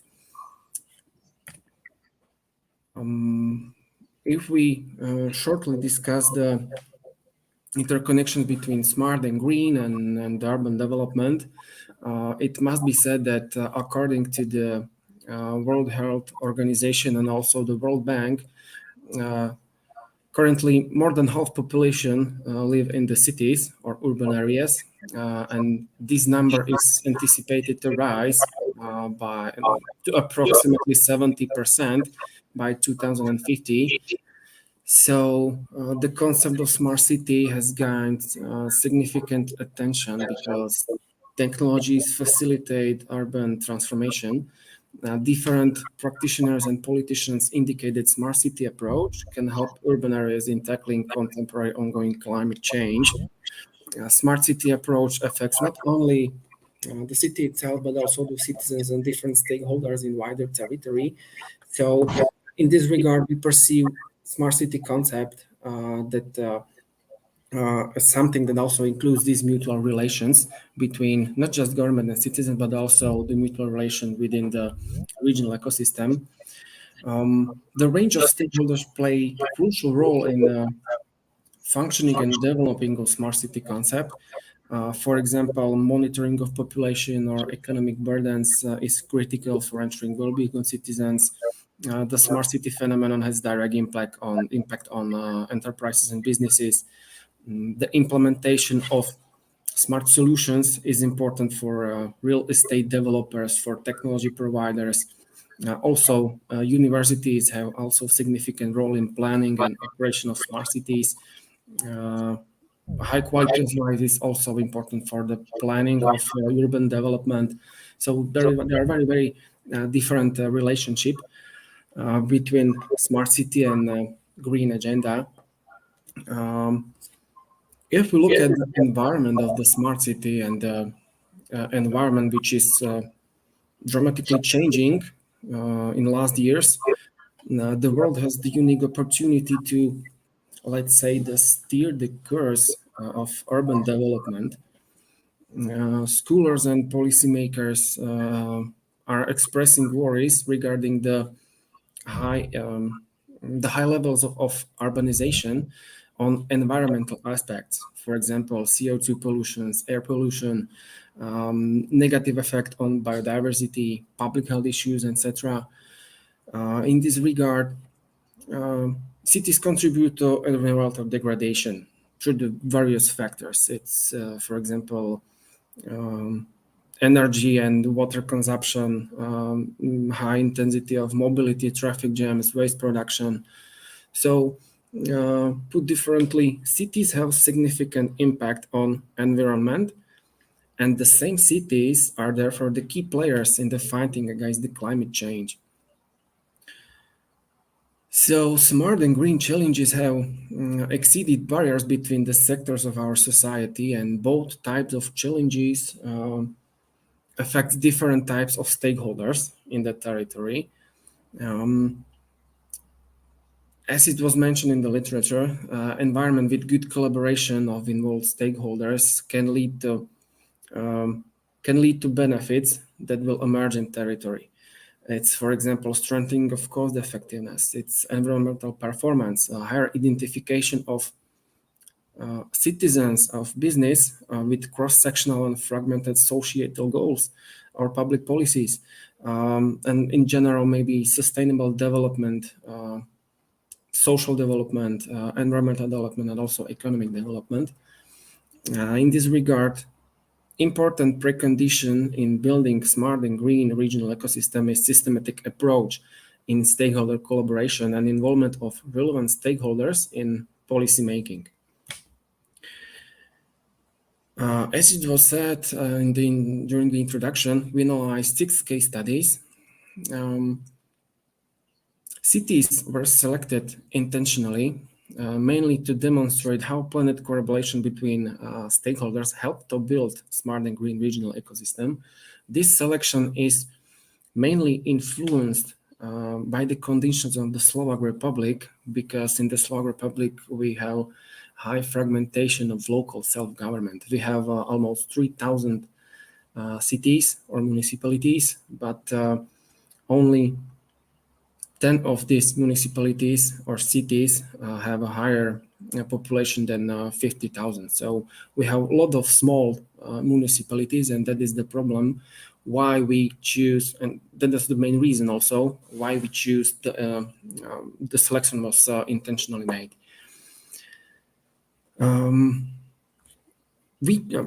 I choose 3 case studies. Also, the rest of them are included in the final paper. So I choose the 3 to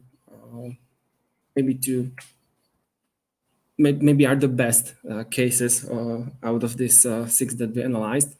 We should maybe start with smart mobility towards sustainable development. Each case studies analyzes green and smart solution and their interconnection in the territory, and also the cooperation of stakeholders in regional ecosystem.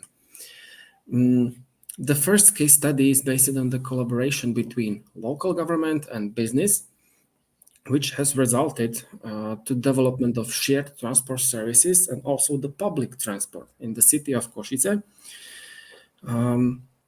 Originally, shared transport services were provided by the local IT provider. It's mainly bike sharing, scooter sharing, or e-bike sharing. These services were available to the public thanks to a mobile app developed by this IT provider. The application is called Antic Smartway. You can see some pictures from this application and some screenshots. However, the close collaboration of city with this IT provider leads to creation of innovative solutions with positive impacts on both stakeholders, on both entities, and also as well on the public. Virtual travel tickets for public transport provided by the Košice Public Transport Company were added to the application of IT provider, and in October 2021, both services and information system of the city and of the IT provider were interlinked, while the application of IT provider can be used to buy tickets for public transport. So not just to rent some bike or to rent some scooter, but also just to buy tickets for public transport, which is public service provided by the city. Simultaneously, the city of Košice coordinated the construction of charging stations for shared vehicles with the cooperation with IT provider. The most of them were built next to public transport stops. So everybody just should use the public transport and then use, for example, the bike, which was shared by the other citizens. Smart and green solutions generated behavior, and that is the main benefit, motivate citizens to use public transport, boost shared mobility, as well as create, let's say, the storage places for shared electric vehicles, which is one of the biggest problem of shared mobility, because there are many of shared vehicles everywhere in the cities. That is also the benefit of this cooperation.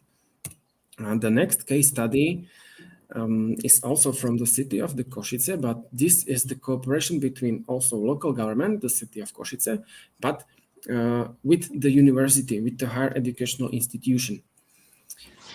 In this regard, universities are also seen as facilitators of sustainable development. There's no doubt about it. And this was the collaboration between, as I said, the city of Košice and Paul Jozef Schafferick University. This also planned collaboration between stakeholders led to elaboration of document, or let's say part of the strategy called Basic Emission Balance of the City of Košice. This document analyzes current state and includes suggestions for the future to create more resilient city in the case of climate change and energy crisis. The cooperation is based mainly on the statement that university experts have helped the city to prepare very important document, which is also the part of Covenant of Mayors, by the way. This basic emissions outlines or describe the level of CO2 emissions and describe potential smart solution in the various spheres of life, for example, emissions for buildings, emissions for public lighting, or emissions for transport and etc.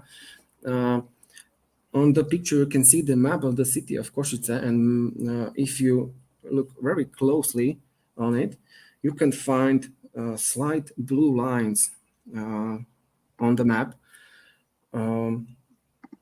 If we discuss emissions for public lighting, or let's say smart public lighting, those blue lines are the only areas in the city with the LED lighting or with smart lighting. So there is a lot of things to do also in the Košice, but the strategy maybe should be the first part of the journey to the city which is full of smart technologies and to become smart city.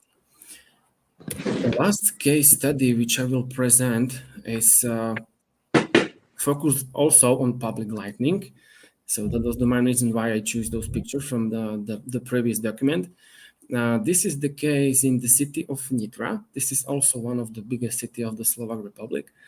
In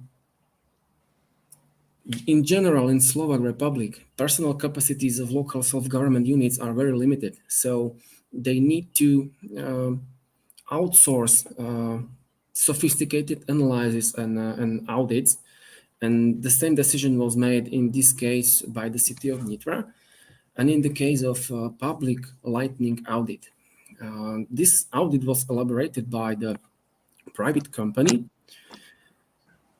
It includes also maybe not just direct impacts, but it will outline the possibilities for the future development of the city in the connection to public lighting. For example, the connection of to overall integrated system of the city. Also, the configuration of new smart lightnings, automatization of smart lights in the case of, for example, rain, fog, and for example, in the case of concentration of people somewhere in the city. What is the main benefit of this collaboration is that solution presented in the document covers also green and smart solutions, but also have potential to minimize negative impacts of public lighting on environment, and also the public finances, and also secure the highest possible safety for citizens in this case. Summing it up, we could discuss some main findings. Selected case study demonstrated that collaboration between key stakeholders in the territory can help cities to mitigate negative impacts of digital transformation and also green transition. As we presumed, adopted solution within the planned collaboration between local and regional stakeholders have initiated solution with positive impacts on both green and smart agenda. Selected cases also confirm that presented innovative solutions have resulted from intended collaboration between stakeholders, which is also declared by adopted strategy. So it's the planned collaboration, not ad hoc collaboration between random entities. As it is demonstrated on the picture, selected cases had different impact on smart and green agenda. This is also very important to note, because some focus on green solutions, but the other were primarily based on smart measures.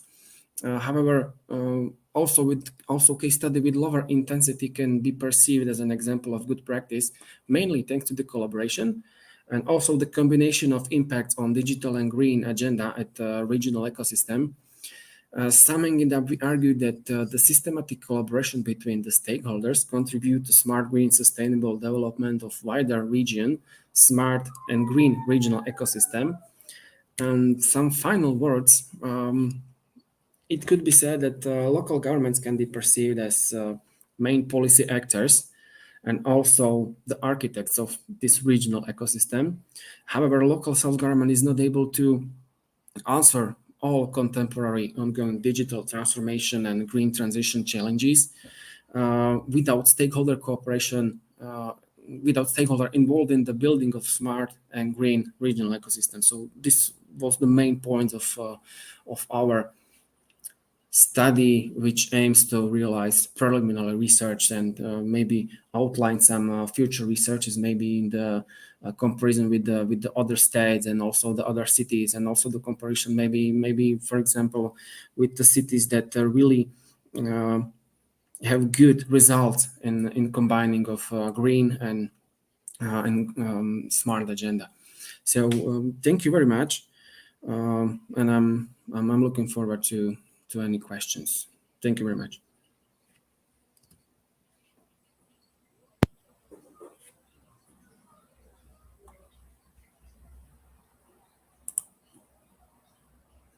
You're muted.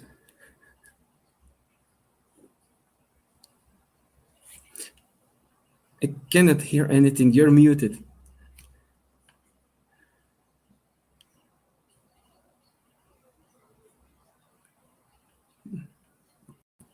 Please unmute your microphone. You should receive a notification, or you can just click on the bottom bar. Okay, yeah, sorry. I thought that you already, unmuted me. I apologize again, okay, for this, because I didn't have moderated the session in the Jitsi, so I apologize for this. Of course, I was using these online platforms and meeting platforms. No problem at all. We are here for that. Okay, thank you. So okay, let's repeat. I really thank you Andre for this presentation, and that because it confirms that the stakeholder involvement matters, and it confirms that that it can be the combination of the private and public sector is possible, and that it could contribute both to the digital and the green agenda goals achievement. So if there's someone online or present to have a question for you. If not, then I would just like to ask you, is there some new initiatives? I mean, how much these cases are present, and how to say, how they are publicly promoted, in Slovakia, and, is there some new initiatives, in sense of this collaboration on the local level and between the public and private sector in this domain of sustainable development? Mm-hmm. Thank you for the question. Well, 2 of the 6 cases were from the 2023, so there is not a lot of new initiatives, but maybe in general they are mainly connected with smart mobility, and also the case that was not mentioned in the presentation also covers the possibilities for citizens to plant their tree, so they just can pick up any place in the city, put the cursor on it, just through the mobile and just through the PC, and give the city the motivation to put tree in there. So it's also very, very nice presentation of the website. So this smart and green agenda and the combination is very important. And if we saw some initiatives now, I'm sure that in the future there will be many of similar initiatives, because not between also the private sector, but also from the non-governmental sector. This will be also very important, because we don't have only the companies, we don't have only the universities in everywhere in the cities in the world, but we definitely need to take care also on the citizens and their because sometimes bottom-up approach is better than up and down approach. Yes, I agree with you, and I think in the future, at least even the technology is going that way. That the development is going to be, how to say, pushed, from the bottom up, and from the citizen needs, for the better conditions to live or work, So it seems it's going that way. If you look at the new paradigm, planning 3.0, and this is supported by Internet 3.0. Okay, thank you very much for this presentation, and I would like now to give a floor to the next presenter. Just a second, because I have to now, because Letizia is not with us. Niccolo Ferru, do we have Fennu? Sorry, Niccolo Fennu? No? Okay, just to have to see the message. Okay, since there is no the third presenter and the Letizia is not with us, I would like to give a floor to the Valeria Sallu. She's going to present decision support for effective urban regeneration projects, a model based on the community interests project cost analysis. Good morning to everyone. I share my presentation. One moment. Yes, please, Valeria. The floor is yours. Okay. Yeah. Can you see? Yes, we see. Okay. Yes, please. I am Valeria Saiu. I'm from the University of Cagliari, and I am a researcher in appraisal and evaluation sector. And today I have the pleasure to present this work about the decision support for effective urban regeneration project, a model based on community interest project cost analysis. This work was developed with my colleagues Ivan Blecic and Emanuele Muroni from the University of Cagliari. This is the outline of the presentation. I will start with a focus about the relevant issue of urban regeneration. Then I introduce the aim of the research, which is to propose a new tool for effective intervention.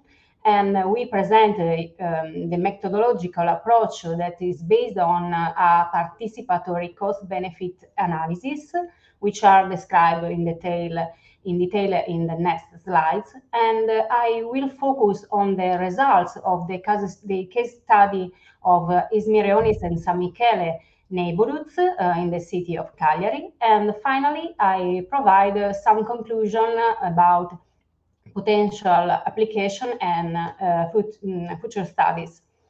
Urban regeneration is a complex field of research, public policy, and practice that seeks to revitalize urban areas by stimulating social and economic growth, with the goal of improving the quality of life for residents. Achieving this goal requires an integrated, multidimensional, and multi-level approach that consider the interplay between social and special dimension of a place. On the one hand, it is important the comprehensive evaluation of the physical characteristics of an urban area, the physical environment, including infrastructure, transportation, and public spaces, but also current potential uses, in fact, plays a central role in shaping the social environment and residents' capabilities.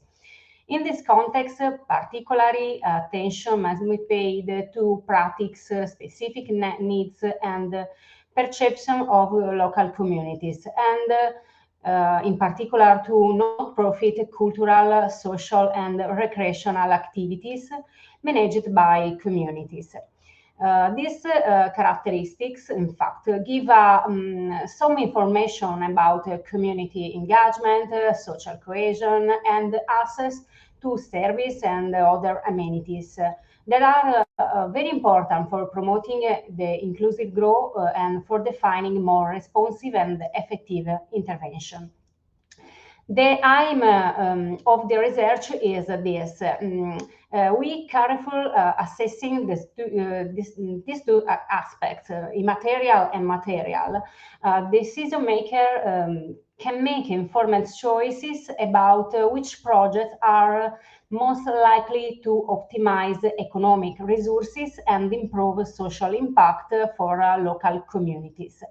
So, especially in the field of urban regeneration, this knowledge represents a critical challenge for selection and prioritization of the intervention. Among the methods and techniques that are used to define different criteria to optimize economic resources and improve social impact, there are the cost-benefit analysis that in recent years have incorporated an immaterial social dimension, including social vision, preferences, and feeling of the stakeholder or citizen involved in a particular process. And this allows to reflect the needs and values of different groups that better serve the interest of the society at large. And this participatory cost-benefit analysis is a hybrid methodology that incorporates a participatory evaluation that lead to more informed decision to ensure that interventions were made in a fair and equitable manner.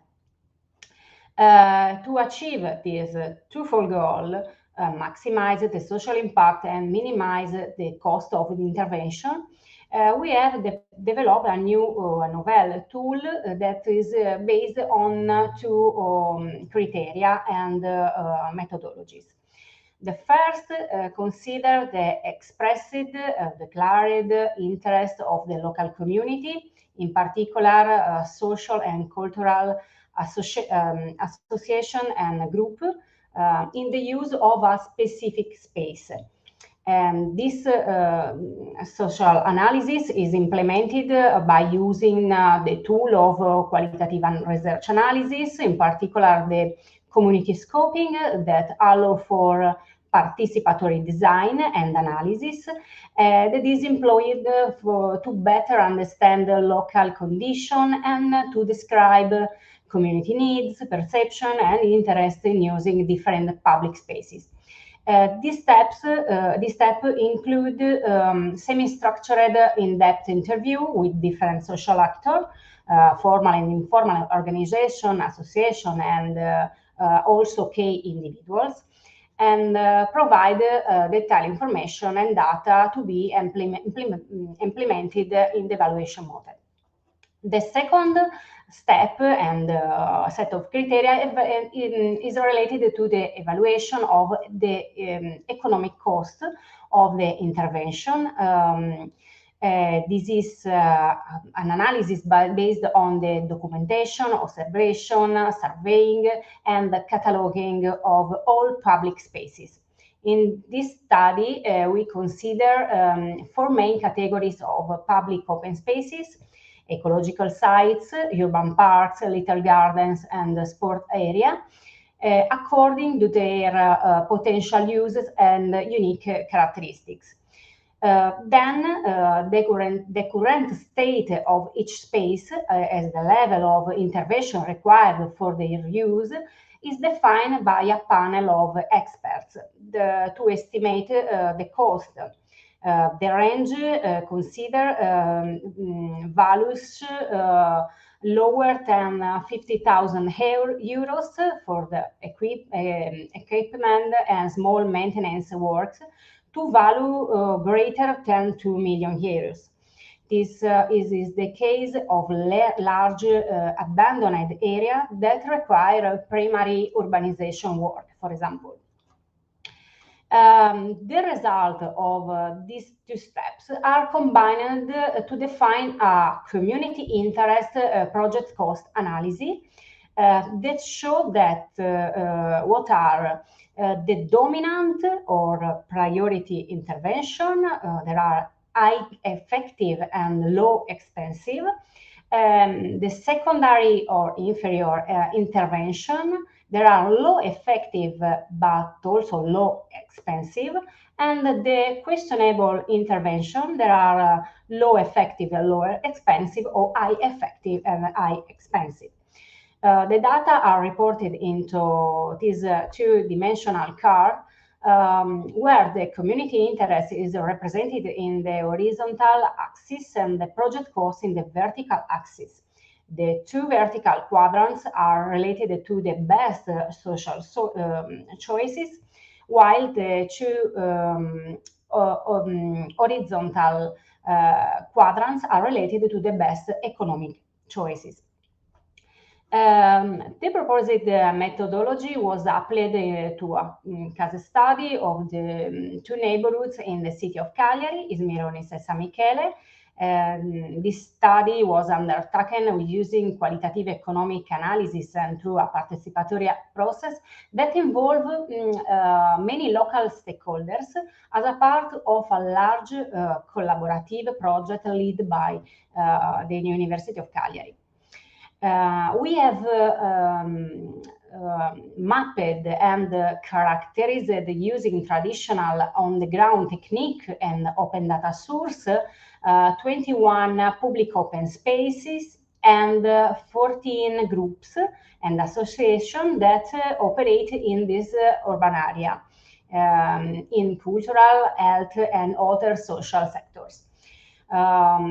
These associations are representative of different groups, such as young, elderly people, and people with a disability, for example.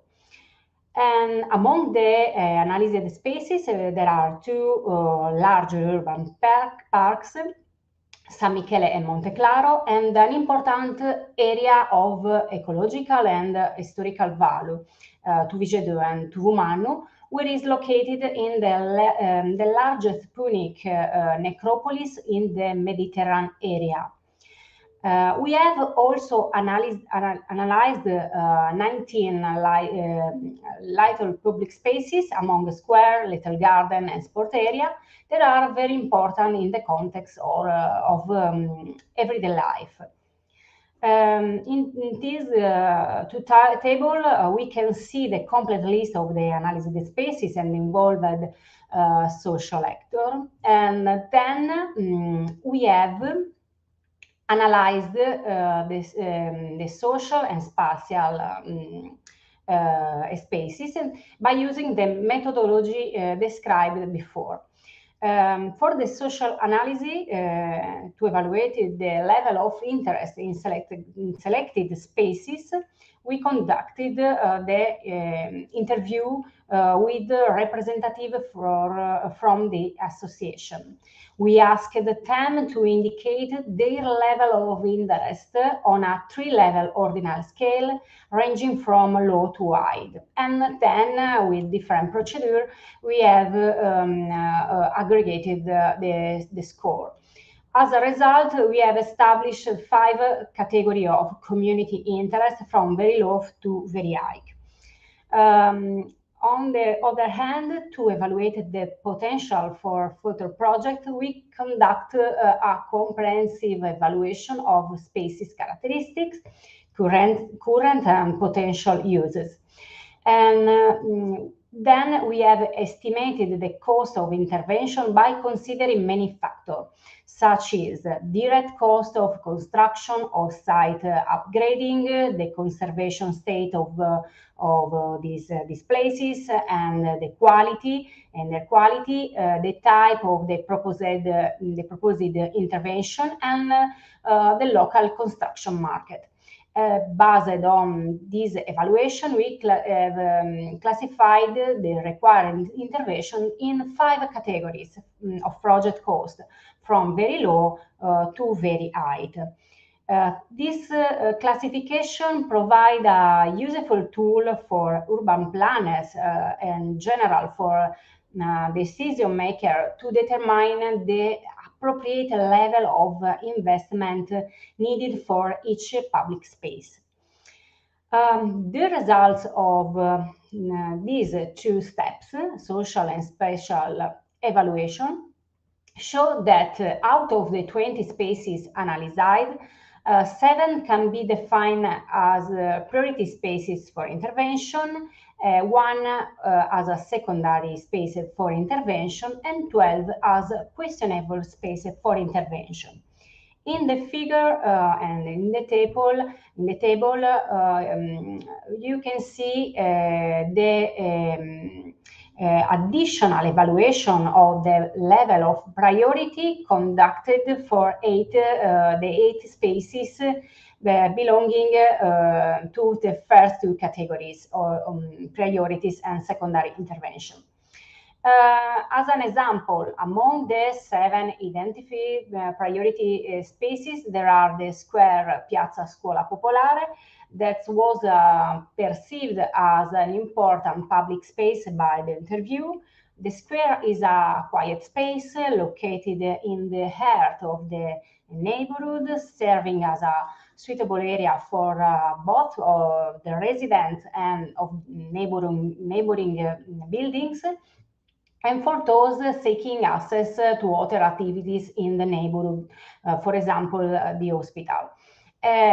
Furthermore, this space holds a special historical value. In this place was located the first social center of the popular housing district, and in the 70s was established the former popular school that have provided education for workers. The estimated cost for the use are related to the new paving, new benches, shading structure, and green space management. Potential new function include a little playground for children that of the neighboring houses that live in the neighboring housing. On the contrary, the CRI area is not considered a priority by the interviews. This largely depends on the conformation of the space itself. It is in fact a large abandoned area that requires major intervention and investments. In general, the interview prefer smaller places, spaces easily manageable and suitable for their activities. So, in conclusion, this paper presents a method for evaluating priority regeneration intervention. The participatory cost-benefit analysis that we have applied in this work allow to understand the relationship between community interest and project cost, providing using information for policymakers. The case study result show that our procedure has promising feasibility and efficiency. The comparative analysis of the economic cost of a project and their community benefit expressed by the declared interest of local population and group allow for a better understanding of the potential role of urban regeneration in promoting social inclusion goal. The social analysis, in fact, allow for a more effective and targeted intervention that are tailored to the specific needs and priority of the community. At the same time, the community scoping activity promote a collaborative and participatory approach to research, fostering a positive relationship that can be leveraged for future projects. The economic analysis is also relevant. The proposed methodology take a systematic approach to mapping and categorizing public space, which provide a detailed understanding of the potential future development of these places. Then by considering the current state of each space and the level of intervention required, we can also provide a first cost evaluation that are useful for orienting this decision making and planning. So we can identify some potential direction for the future of the study. First, social evaluation may be partially automated through digital participation platform, for example, with survey, online forum, and other tool that automatize this process. And another important direction is the implementation of this methodology and this tool in a GIS platform, because it's possible through this instrument to combine geographical information with different data that can be implemented progressive. By applying GIS, is more simple to obtain profound insight into the complexity of urban space.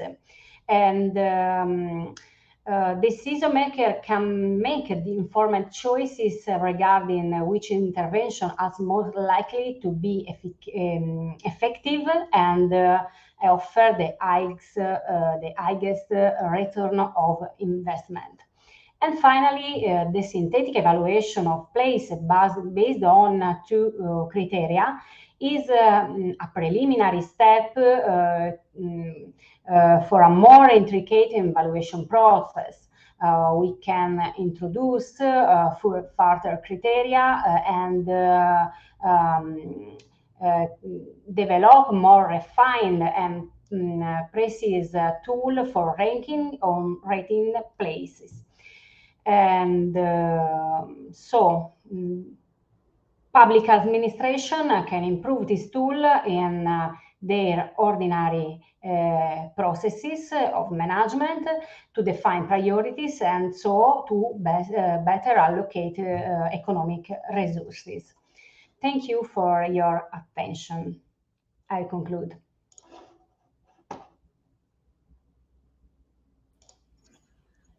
Thank you, Valeria, for your presentation. It was very constructive. I mean, and it was quite well structured. You know, the research, and it's there were, you know, definitely very good argumentation. You know, how to decide. You know, and so I would like to ask if someone has some question. You know, for Valeria from our online and also in present. No, okay. I would like to ask you, because okay, you already said, you know, what would be the future, you know, in future how the research would continue. I was thinking, of course, one of the questions to ask you, do you have some channel, you know, towards the local administration, you know, and to influence the financial management and decision for getting the resources on the for these interventions that would have the impact on the, and it's actually very good to see, because I know that you have been working, at least Professor Ivan Blečić was working a lot about the walkability of the area. Now you're working on the public spaces, and maybe one question that came to my mind is like, how much have you compared, you know, because you probably had in this survey you had different demographic groups and with the different needs, and you know, you are probably familiar with this movement, you know, towards, you know, they call it feminism in the planning, you know, to public spaces to be adapted, you know, for the mothers with the kids, you know, and for the kids to play, or you know, there are enough, you know, benches, you know, for the elderly or something like that. Could you compare, you know, this data and this information that you get from the interviews with those other, you know, the interventions in other countries and in Europe? I mean, I was thinking particularly in Europe, because I'm also more familiar with those analyses and interventions. Do you have a comment maybe on that a bit? We have analyzed different experience in other parts of the world, but your interest in these places is very high because it's a particular space, a particular urban area. There is a popular residential area where there are a lot of public spaces, but also different social groups. In particular, the family, but also the students, because near there are many university pole and many elderly, and so the needs, the preferences, and are very different. But the very different spaces can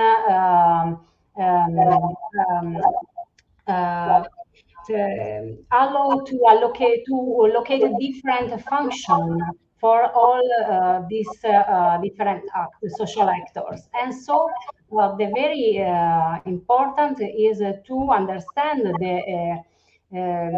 the characteristic of these spaces and their possibility to accommodate different activity without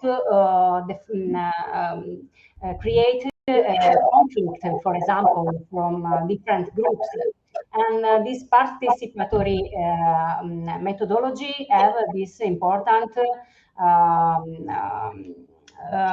goal, objective, that is to equilibrate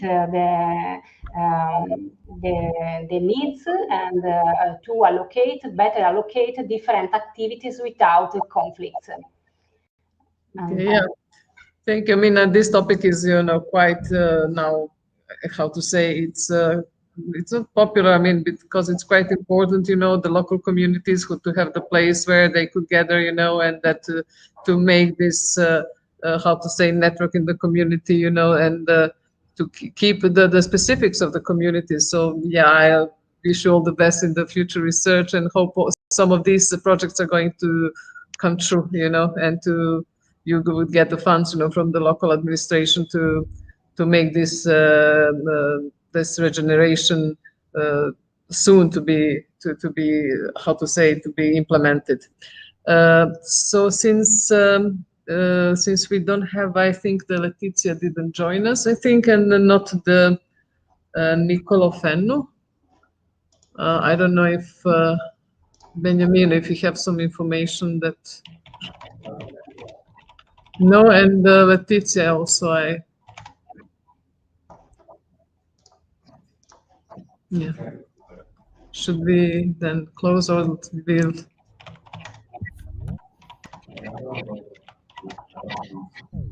No. Ah, there is Letizia. Okay, Letizia, do you hear me? Letizia? Yes, I'm here. Can you see me? Oh, this is a perfect timing. Yes, okay, we see you. This is fantastic. Happy to be yes. together, although in a virtual presence, so to say, and to. Yeah. Okay. This year it's going to be like this. I hope to see you next year. And if actually, yeah, it's your turn. So if you could now take the floor and to present your. Okay. Try to let me see how to. Here, can you see my slides?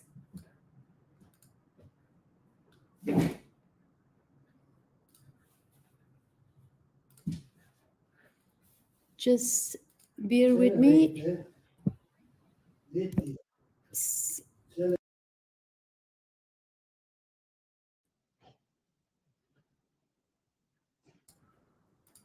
So, hope you see me and you see my screen, is right? Yes, we see your screen. Okay, so let's start. For the ones who do not yet know me, I'm Letizia Bollini from the Free University of Pozzo and Bolzano, and I work at the Faculty of Design and Art, and today I'm going to present typographic topology, topographic typography, reading the urban identity through the historical typescape hypothesis for an AI-situated mobile app, and a project developed together with colleagues of mine, Maria Letizia Mastroianni, who cannot be with us today. But nevertheless, let's start introducing the project. And the project is ALICE, Amazing Digital Storytelling in Design for Cultural and Heritage Landscape, a funded project from the Free University of Pozzo Bolzano. And the project focuses mainly on the cultural, intangible, and landscape heritage. And the idea is to explore the potentialities of the blended reality as a possibility to improve people experience and knowledge in of course, the heritage and cultural and intangible and landscape heritage. And in particular, the project that it started recently in 2022 has, let's say, more theoretical part with a critical speculation on the issues, so to say, of the blended space or cross-reality spaces and the human interaction with both physical as well as the so-called virtual space. And part of the project is focused on the conception and realization or prototype of blended space, or the idea is to explore the potentiality of the space as an interface for user experience then to be assessed. And in particular, the city of Bolzano has been picked and chosen as the possible case study, and it has been explored according to, let's say, 3 subsequent waves. The first one is the city center, the historical part of the city. The second one is the fascist city Oltretalvera, the part that was built starting from the 20s. And the third one is meant to include the new Siedlungen, the new part of the city built starting from the late 70s, and the inurbation of part of the, let's say, German-speaking villages such as Greece and other places surrounded the city. And in particular, the exploration started with a reflection about how to include, so to say, the more human, let's say, or experiential side of the, again, human or citizen or tourist or city user experience into the exploration of the space. And as mentioned, or using a quote coming from Luigi Ghirri, the idea is that in a sense, we need to deconstruct the direct experience of a place and try, or that our journey is more related to signs and images, that means to representation, rather than to the direct experience of a place. And following this reflection, the idea was to work a little bit on the idea of cartography or of maps itself. So if it is easy to read an urban morphology on a map showing the planet structure as well as a texture spontaneously shaped by the community, or the pattern configured by the buildings and the architectures, the living experience is elusive in this visualization modality and scale. Or the more complex the layer of social practices and symbolic values are, the more we need a broad and articulate range of 2- and 3-dimension, multisensorial, multimodal, and synesthetic communication modalities. So, if in some cases a city has been read as a text, warp and weft of signs and presences, as in the case of the typographic maps drawn by Paula Scher, it is in the peritextual references and in their collocation the paratext to reveal the meaning otherwise not perceivable by adopting a pure editorial or cartographic metaphor.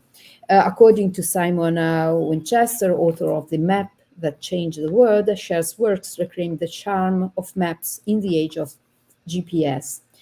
As Paula Scher herself states in an interview, it's aesthetic and also emotional.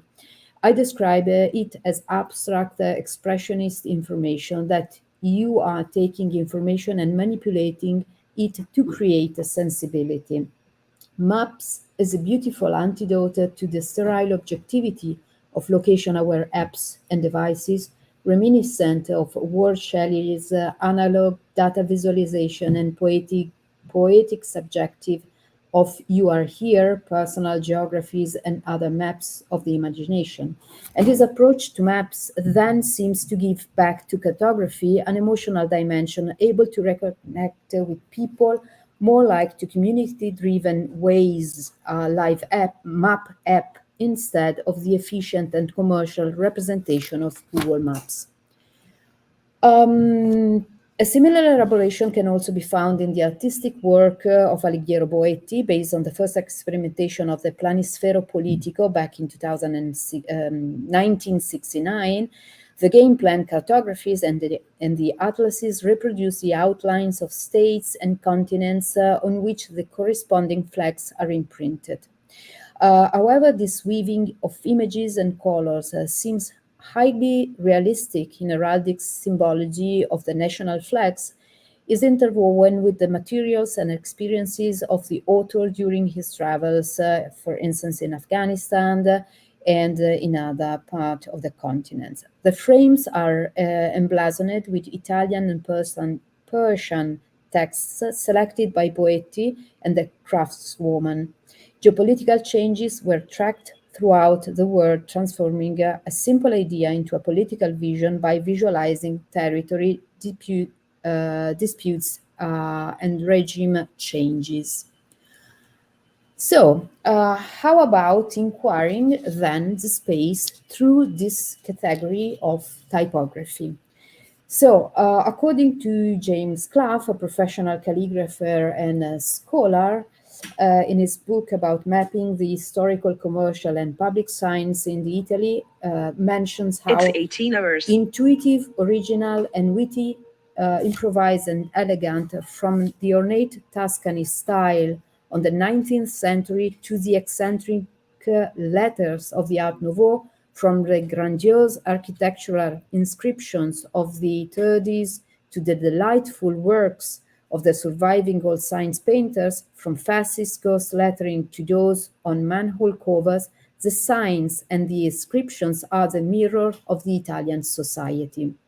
Here you see, for instance, picture from the city of Bolzano, two public buildings from the fascist era, and an art intervention created on one of them. And as Clough underlines, it is possible to follow the evolution of the urban space throughout shop signs and other signage systems, together with the style language of the graphic design, as well as the transformation, political, social, economic, of the urban organism throughout time. Typeface styles, slab serifs, and romance of the late 19th centuries gives way to the decor, linear, and the functionalist waves of the 20s and the 30s, that the case of the Piacentini's public buildings or other monumental public buildings that have left a profound identity mark in the many Italian cities. And according to the psychogeography approach proposed by Gianni Bluondillo, professor of psychogeography and territory storytelling, all this urban typography and all the visual noise of advertising become structural, meaningful, and connotative elements of the actual personal, human, and social path through the experienced space. The physical, emotional, and aesthetic experience serves to overcome prejudices towards a space erroneously considered banal, predictable, taken for granted, in order to reach a new awareness of the everyday landscape a palimpsest where the meanings of dreams and population and of the population that have inhabited it and still inhabit it are deposited. So what about, again, using typography as a way to understanding the space or the evolution of the space? In this sense, I adopted, or I, let's say, follow the approach proposed by Priscilla Elena Farias, university professors in São Paulo. And Farias, back in 2008, introduced the concept of graphic memories as a way to understand visual artifacts, as a way to make sense of local identities throughout science, as contributes of the design of a local graphic design history as a spatially situated and geographically located phenomena. And in this sense, as in other cases, visual, color, and other elements, sensorial elements such as soundscapes, smells, or other synesthetic perception are a way to, let's say, to drive or to drive the people experience in connecting, appropriating, and building and shaping the urban space and its symbolic and intangible values. And typescape, in this sense, typescape means the landscape created by typography, seems a promising way to explore and understand the plan and environment, as well as the spontaneous social sedimentation. Then the idea was, of course, to start from the city center of Bolzano, where the arcades, Lauben in German, are part of the local identity. Starting from the idea of poros, you are in Athens, many of you are in Athens, so you're probably visiting, for instance, the Soapekile, but nevertheless, Italy has a lot, for instance, of significant cities with a relevant heritage of covered walkways, porticos, and colonnades, such as, for instance, Bologna, awarded with the UNESCO Intangible Heritage in 2021 as the town with the world's longest extension of arcades, 62 kilometers. Nevertheless, the Untergassen, that means, again, the porticos, the arcades in Bolzano, are considered part of the local identity and the urban morphology in terms, of course, of identity and historical evidence. And although, nevertheless, the Laubengasse, that means the arcade street in the center of the city, is pretty short. So the specific, and here you can see some picture taken from the photographic safari, the urban photographic safari. We realized to map the let's say the more visual side of this Laubengasse, of this street. The specific research questions we adopted to explore then, using the typeface as an interpretative way to understand the historical city, if it's possible to use the typescape again to understand the historical evolution, or at least time-based thresholds in the transformation of the city. If it's possible to, at least in the city of Bolzano, to identify patterns related to the cultural and linguistic complexity of the city. The city of Bolzano is a bilingual or even a trilingual social environment.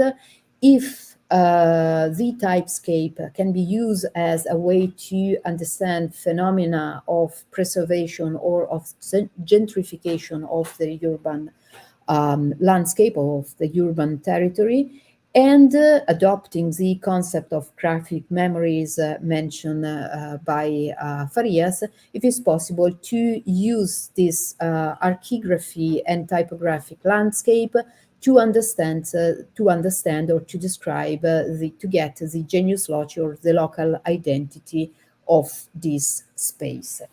As mentioned, we created this geo-based, or then we geo-referenced the urban photo safari.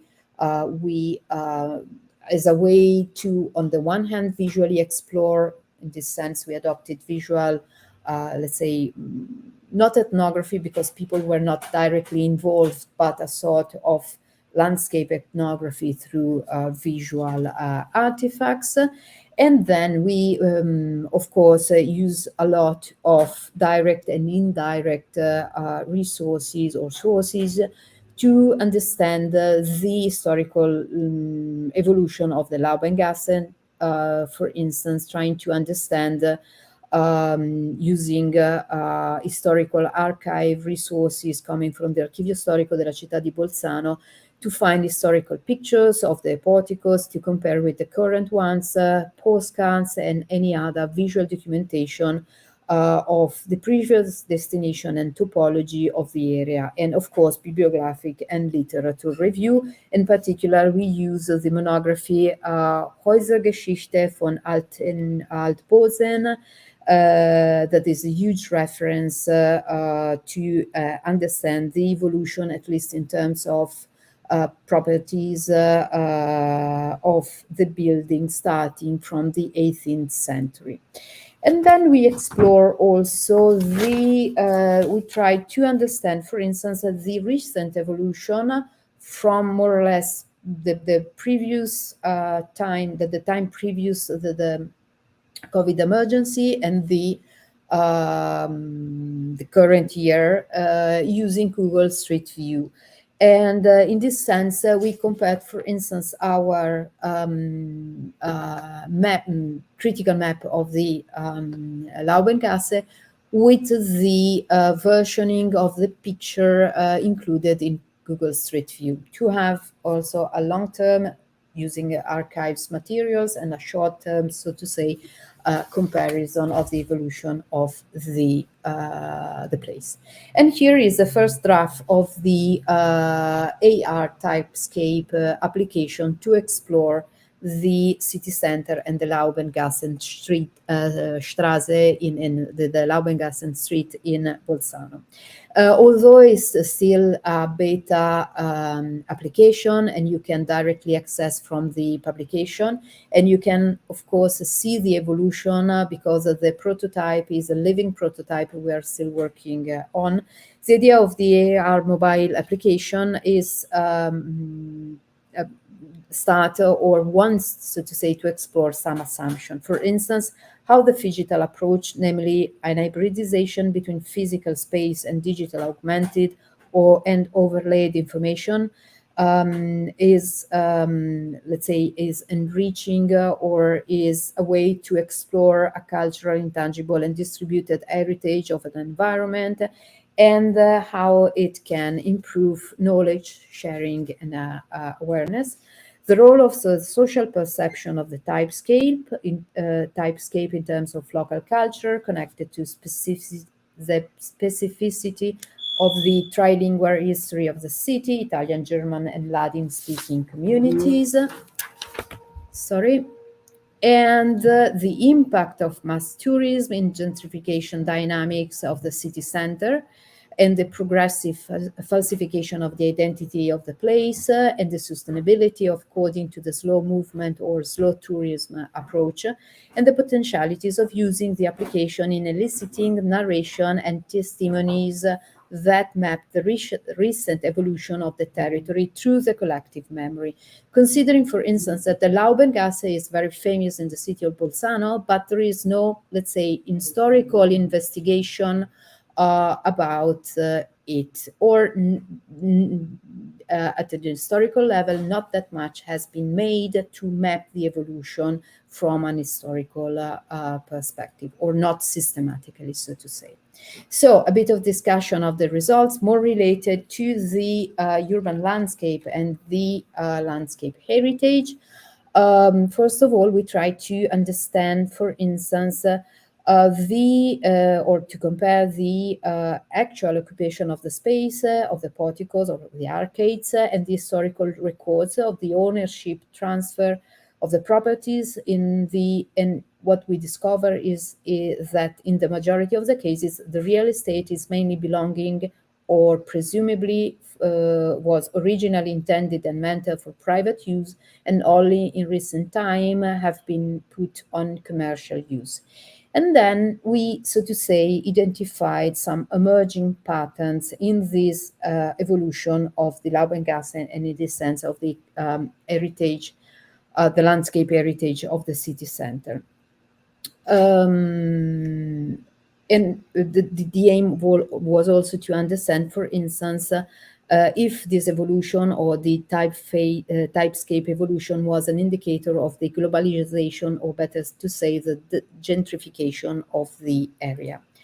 And as mentioned, we noticed three different recurrent combinations, or at least three patterns seems to appear. The first one is that we have old commercial signs that have been preserved together with the facade. As you can see in these pictures taken from the urban photo safari, we see one of this is the Apotheca zur Madonna, one of the oldest pharmacies in the city, where, for instance, the mural inscription survived on both sides of the arcades, and they have been intentionally restored and preserved.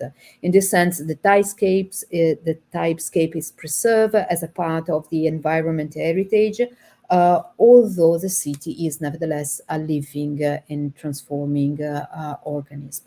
A second pattern is this second condition that is represented by this picture, where, for instance, the local apparel company, in this case Maximilian, using a condensed and sans serif typeface, is, so to say, nesting the modern or the current signs in the ancient frame of the under portico on the under arcades. And so there is this sort of combination or integration that artistically and richly decorates the under portico and reminds to the original urban style. For instance, in this sense, one of the company of the shop type signs has been is hanging orthogonally to the under porticos as in the ancient times. And finally, the third pattern emerging, or the third possible combination, new anew, is that the globalization or the multinational company locates stores in the historical context without any connection with the heritage or the cultural, the heritage itself. And in this case, for instance, shop signs and the windows are totally indifferent to the portico structure, and the identity is following standardized guidelines imposed by the company, the international company, where every location, so to say, or in every country, the style is the same and is so a sort of is overwriting or superimposing to the local structure. So, conclusions that are nevertheless more of in-between progression of the project. At the research level, it seems to us that this approach could be an original way to, let's say, to investigate the material, spatial, and social intangible values and identity of the, let's say, this landscape heritage of the historical and urban social evolution of the city center. At the methodological level, it seems that this research model and approach is can be reproduced and can be used as an interoperable way to then assess different local identities. A similar approach has been adopted also in Venice and in Sao Paulo and then in London, although in smaller or on smaller portion of the city. And in the case, or in the specific case of the case study, the idea is to reproduce and to enlarge this approach in the second and the third wave. That means to enlarge this same speculation, the urban photo safari and the geolocated, georeferenced, and to connect to cartography these visual materials, then to be used also in the augmented reality application to the fascist area built in the 20s and in the 30s in Oltresarco, and to the third, let's say, concentric wave or area of the city. That means the German-speaking area of the Greece municipality. And finally, in relation to the pilot project that is still a work in progress prototype, the augmented reality seems a good way to explore or to drive the access and the interaction of the users to introduce them or to relate them to the historical, cultural, and situated narrative of the city of Bolzano. So. Thank you very much, Letizia. It was interesting as always, Thank you. Your topic and the presentation, and the usage of the technology, for the I would say for the keeping the heritage, alive, and it was as always interesting. So I don't know if there's someone with some question here in the room or maybe online, or maybe no. Benjamin, I would say. Wonderful presentation. Thank you. Thank you.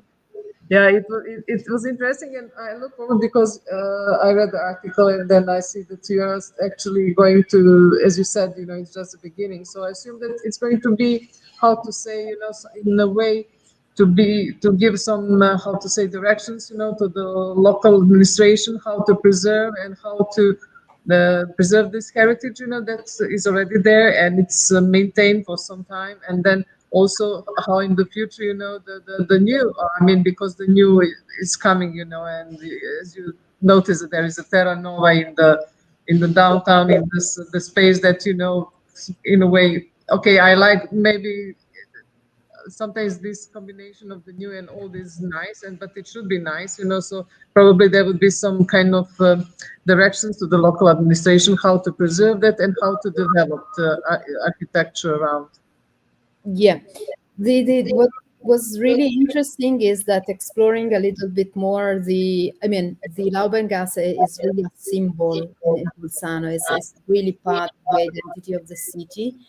And walking under these arcades, it was really weird to notice that few of, not because you need to crystallize the history, fixing, so to say, every evolution to preserve the cultural heritage or the historical traces, but so to say, this city is telling itself, herself, so to say, a story that is so true if you then actually walk through this landscape. And the other amazing part was that talking also with historians working on the city of Bolzano, there are the documentation is not so well connected, or the historical documentation exists, is not yet, so to say, integrated in a more organic narration of these places. And the other aspect, being partially from Bologna, the other difficult part is to document porticos, this under arcade, because they are really, let's say, compressed, really small, and it's difficult to take picture. So all the pictures you saw of the urban safari were then corrected because of the distortion in taking the picture. So it's very difficult to find postcards or old pictures of the other porticos because also of the difficulty of map visually or taking photographs of these places. Yeah, it was fantastic. Yeah, I always enjoy it. Yeah, I have to say, I have to be, person. So I like it, and I think, that definitely, I mean, it should be preserved, and, as a reminder, how it looked like, and it's, and to be maybe even make, as you mentioned, I mean, the previous years, there was some article that you even worked with the noises Yes, I started with the idea of the soundscape, but the soundscape in downtown city is really, I would like to explore it a little bit more also because of the linguistic complexity of the city.